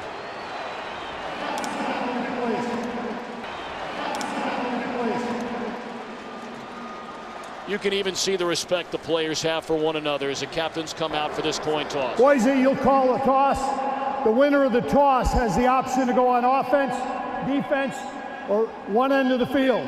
We'll play that inning at the same end. Your choice? Tails. Tails, that's the blue side. It's come up tails. Boise, you've won the toss. You'll play defense first.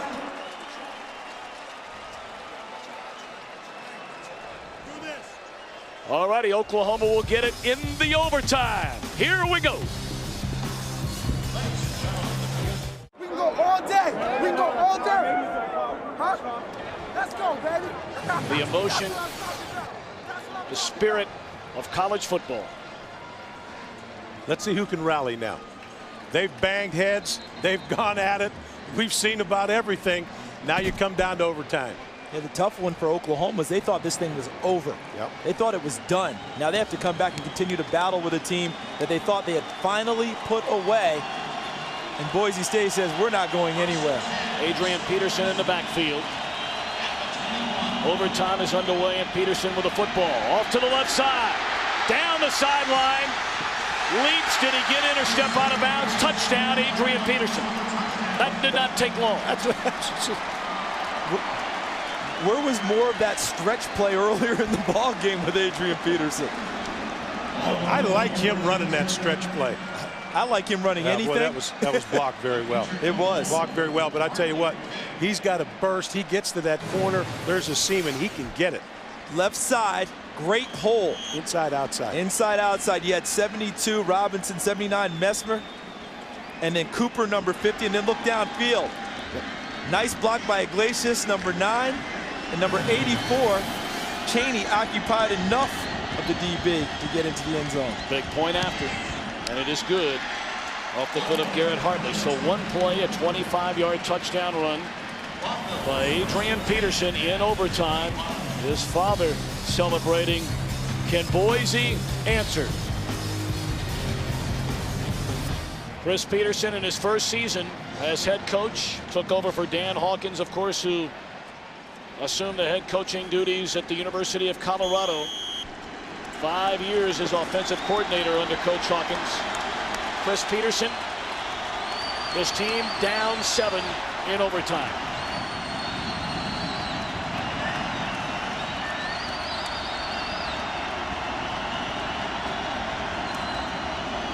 Vinny Peretta thought about throwing the football. He gets back to the line of scrimmage. He was going to throw that back to the quarterback. He showed it, you have to tuck that ball, give a good run fake first. Well defended by Oklahoma. They recognize it. And the throw back to the quarterback, I don't think was going to end the sequence. I think it was going to come back to Zabransky, who was going to throw it back downfield. Ian Johnson standing on the sideline. 2nd down and 10.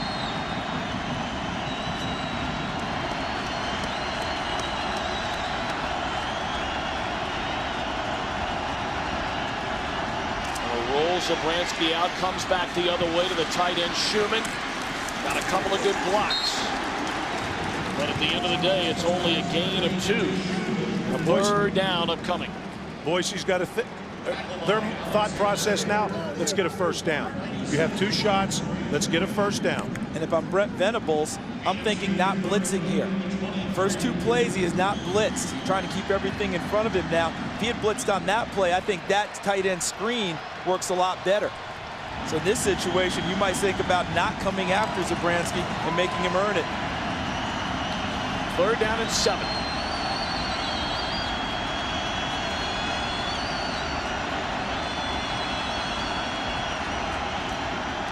Short drop, Zabransky to Schumann, and he bangs his way inside the 15, good enough for a first down. Ran right into Zach Latimer. Yeah, I love what Derek Schumann gives them as the tight end. There he is, number 91. He's going to come right into this zone in the middle and find the dead zone and then turn his shoulders. And, Coach, you talked earlier about being shoulder to shoulder, not turning so the guy can't split you. Schumann, the tight end, split the defenders that time for the first down. It's a well-designed play. Clear the zone out, bring him underneath. Ball at the 13-yard line. First down, Boise State trailing by 7 in the first overtime. Handoff to Peretta. He should be down back there unless his knee did not hit. I saw the referee coming in. I thought he was coming in to mark him down when he slid, taking the handoff. You know, they haven't been quote-unquote cute the entire game until now, this overtime. At the last play of the game, it carries over into overtime. We're seeing the whole playbook emptied by Boise State. See, I thought Peretta's knee had gone down on the handoff, and no one's challenging it, so it must not have.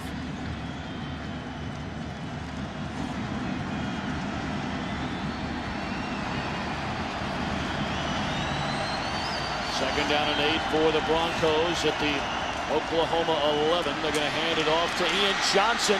Still on his feet, close to a first down inside the 5 to the 4. Needed to get to about the 3.5. I think he's about a foot short. And remember, they have to match with a touchdown. Watch Ian Johnson. We talked about his patience and his toughness all night long. See how he reads it? It's one of the things the Oklahoma coaches told us about him, is that he knows how to read blocks and read angles in the defenses, and that run put him over 100 yards for the evening. Third down and less than a yard.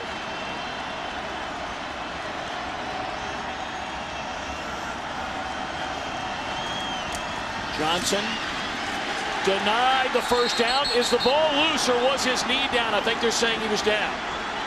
They are saying, I believe he was down at the 5.5, 6-yard line. Ball being marked. Now we bring up a fourth down. Let's take a look at the play as Ian Johnson tries to run it inside.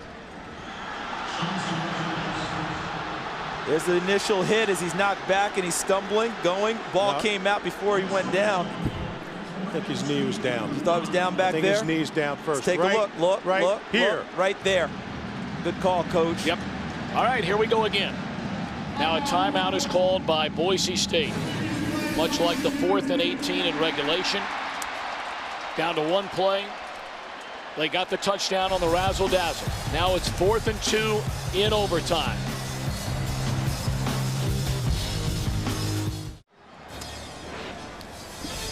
Well, the Bowl Bash on Fox continues tomorrow night. Louisville and Wake Forest. What great seasons they've had. Surprise seasons. In the FedEx Orange Bowl, it all gets underway at 7:30 Eastern, 4:30 Pacific, and high def only on Fox. They're still reviewing this last play. Did Johnson's knee hit the ground? And they've just told us the decision on the field stands. So 4th and 2 upcoming for the Broncos. Let's see if they can answer again. See, right there. Ball is still in his hand. Now as he's going down, it's an excellent call. Coach Alvarez had spotted it. Against San Jose State, they needed a 2-point conversion to get it done in a touchdown. They used Jared Zabransky using his legs, sprinting to the corner with a run-pass option, and he delivered the pass. With Ian Johnson out of the game. Catching balls is not his forte. Vinny Peretta is a converted wide receiver in the backfield. And he's behind center, and the quarterback Zabransky is in motion. They'll run it. They do this a lot. Peretta to take the snap. He's going to throw it to the end zone. Touchdown!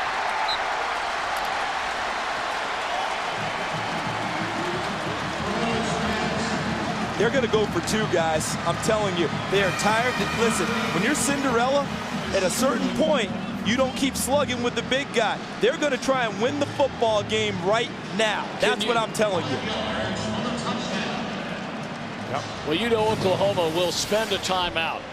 This is the touchdown. Well, you talk about guts as a play call. I'm telling you. Run pass option. Well, is Vinny Peretta doing it this time? Well, you see Peretta. That's I'm thinking as a defensive player, I see Peretta there. What's he done?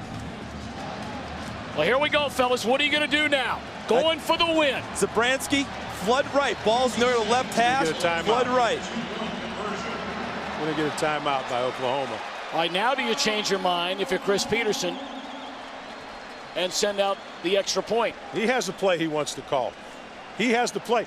Oklahoma doesn't know what they're going to line up in offensively because they're going to shift anyhow. They showed that they have 3 wides, but where were they going to end up? They're going to give you some type of shift. They have the play call. That was almost basketball, where you show something, call timeout because you've seen something, and you come back with something different. Fellas, you know what everybody across the country that's watching right now is saying.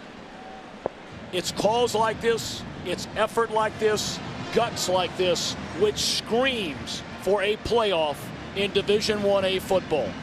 Why not give Boise State the shot at Ohio State, the shot at Florida? This game tonight will further the cries of the underdogs of the world wanting a national championship playoff format. And you know something else, Tom? The counter to that would be the president saying, is this one outstanding football game or not? What more do we need? Well, they're also presidents of Division I AA schools and Division II and Division III. Hey, those presidents vote to have a playoff. I'm not arguing that point, but they're not running this game. Boise State had their shot at Oklahoma, and they're giving them a heck of a shot. Guys, I still they don't need to worry about anything else right now. Let's take a look at this. Zabransky, I still think him with some type of run-pass option going to the right. Boise State for the win. They hand it off to Johnson. Boise State has won the Tostitos Fiesta Bowl. Can you believe it?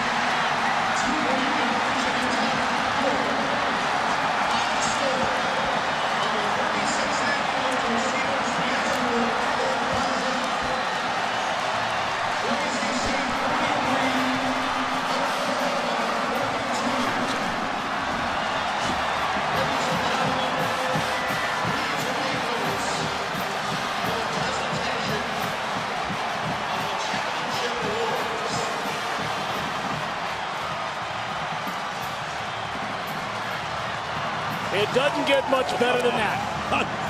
They won on a Statue of Liberty play. Earlier in the season, they ran that look, and they threw a quick screen out of that formation, and this was the counter to it. They knew it was on tape. Oklahoma's seen it. They threw it out there to Nene, and this time they fake it and hand it off the old Statue of Liberty, and no one better than Ian Johnson with the year he's had. Now, that football was supposed to go in the trophy case, but someone else has got it now. Again, Charles, let's go back to coaching here. He knows that Oklahoma has studied every film they have. That's it. They know every two-point conversion. They're going to defend. Bobby Stoops' team's coached well enough. They're going to defend what they saw. They come back with the counter. He knew it was on tape, and they threw the counter at them. But the number one thing, and we talked about it in the break, and I said it to you, Tom, they would go for 2 there, wouldn't they? Let's go downstairs to Chris Myers. We're just getting a hug. Zabransky from the opposing quarterback, Paul Thompson from the students. Congratulations on one of the greatest college football games we've ever seen. It's unbelievable. You know, these guys just kept believing and kept believing, and that shows where they got it. We got it right here. We just kept battling from that last play of regulation all the way to that play. It's unbelievable. Biggest win in the history of Boise State football. What about that final play, the fake, without hesitation to go for 2? I mean, we wanted to come out here and win. We weren't going to hold anything back. We've been practicing that play, you know, all season long. We put that in. Actually, our backup quarterback put that extra fake in, and it was just, when it worked out, we ran it against Idaho, and it was good, and we just held on to it until now. You threw an interception that looked like it would cost you the game. Did that cross your mind? How did you get over that? Well, you know what? It's not over till it's 0-0-0. And I knew that. And the guys came up to me and they said they believed in me. That's all I needed. Perfect season. Do you deserve a shot at Ohio State? I think we do. I think you got to look at it. You know, we go 13-0. We beat everybody on our schedule. You know, the media talks about Oklahoma being such a great team. And they battled, but we let them come back into it.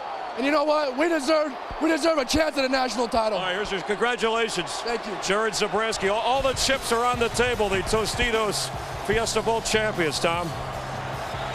The people of Idaho, the school, the other mid-majors, non-BCS conferences celebrate tonight. DirecTV postgame coming up. And welcome to the DirecTV postgame show. What an unbelievable game. Coach, you said you're not sure you've ever seen a more exciting college football game. And you said it earlier. What about the great calls, the gutty calls, and the execution down the stretch by Boise State? We'll talk more about that in a moment. Let's go back downstairs to Chris Myers. We'll get to that. All right, I'm with Ian Johnson in the corner with some Boise fans. Congratulations. Talk about the game and the finish. I mean, it was just one of those things where we wanted to be out here. We played real hard to get here. And then once we got here, we wanted to come out here, show them that they were in a game with us, and show them that we deserved a little bit of respect. We came out there. We had a little bit of fumbles, but we wanted to show them how we play ball, and we showed them. And then, I mean, it came down to who had the more heart, and we had it. And you didn't waver even after the interception run back when Jabransky and you were down. I mean, if you look on the sideline, our guys started smiling afterwards. Now, do you deserve a shot at Ohio State having a perfect record? I mean, we're not going to say that because, hey, we got our bowl game. We were happy with our bowl game, and it worked. I mean, we won our game. We're 13-0. We deserve a little bit more respect. We're just out here to win a game, get a little bit of respect. Do you think Oklahoma took you lightly? We know they did. Really? The way they were talking about us the whole entire game, the way they were talking to us when they were down, I mean, the whole entire week, we felt like we were their little brothers. How about that final play, the gutsiness to go for two? I mean, we just felt amazing that our coach had enough confidence in us to go for two, to win this game, because we were playing to win, not to lose. All right, I know you're going to propose to your girlfriend. Congratulations. Hey. Oh, hold on, wait a minute. Tommy, he's going to really do this. Hey.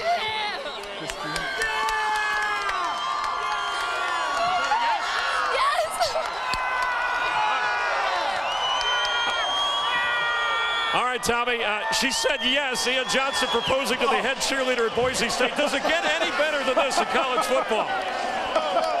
I don't have anything else left to say.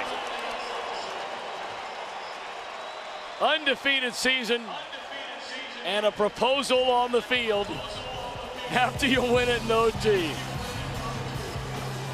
First in wins and apparently first in love. We shot the world right here in front of the nation. Don't never doubt Boise State. Don't never doubt the heart of a winner. Don't never doubt the heart of a winner, baby. Boise State, champions of the Tostitos Fiesta Bowl in overtime, 43-42 the final.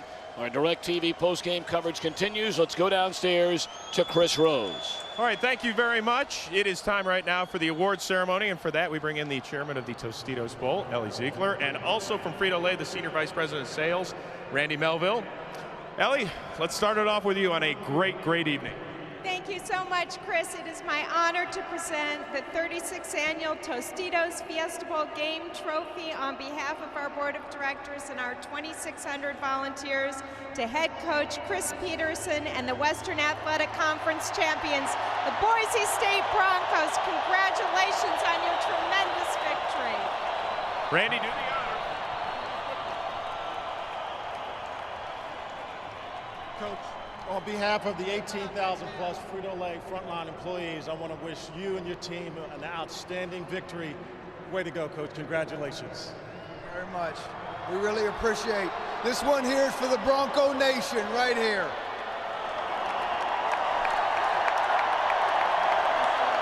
Coach, do you feel like you shocked the world tonight?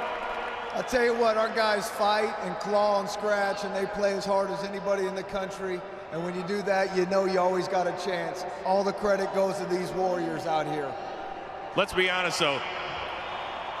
I don't think there's any more pages in that playbook. I mean, that last one that forced overtime, where did you come up with that? Well, I got to tell you this. The two backup QBs are the ones been calling for it all game long. And so the credit, there's a lot of credit that goes in a lot of places, and it starts with Taylor Tharp and Bush Handem as much as anybody for calling that play right there. Coach, obviously it means the world to Boise State and to the Western Athletic Conference, but what does this mean to all of the mid-majors, if you will, out there? Well, you know, we're just so happy that the BCS people tweaked the system to give us a shot to get here, because when you get here, you never know what can happen, like tonight. Coach, you're not necessarily stronger or faster. You're just better. And you're also the 2007 Tostitos Fiesta Bowl champions. Congratulations, Coach. Thank you very much. Tom Brenneman, take it away, buddy.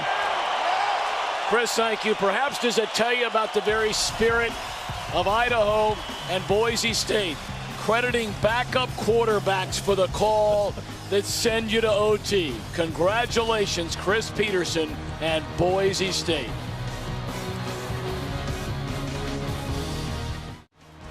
Welcome back to the DirecTV post-game show. An unbelievable Tostitos Fiesta Bowl finish, 43-42 in overtime. Boise State the winner. Let's go downstairs and join Chris, Jimmy, and Barrett. Thanks, Tom. Boise State fans have not left. The excitement continuing. Have you ever seen, you guys have coached in big games, Coach Peterson of Boise State coaching the game the way he did? Chris, Barry and I, watching the ball game, we both made comments how well it was coached. You know, Chris Peterson had this team ready to play. Defensively, they took away the running game and forced Oklahoma to throw the ball. Offensively, they were very patient, and the decisions that he made there in overtime was fantastic. Did a great job. You know, we were searching for who was going to be the most valuable player, and I commented at the end of the game, I said, you know who it should be? Coach Peterson is the most valuable player in this ball game. His offense is wonderful. I don't think they needed any help from Oklahoma. They might have won this on their own. It was a great game. Neither team deserved to lose. Jared Zabransky, the MVP. What could the Sooners have done different? Well, you know, they turned the ball over early, and of course that gave Boise State, you know, momentum early in the game, and it kept them in the game. You know, they would have had to start faster than what they did. It was a big win for a mid-major, Tom. Boise State putting on a major show. And what a night indeed it was. The Boise State Broncos come to Glendale, Arizona, and they are the 2007 Tostitos Fiesta Bowl championship.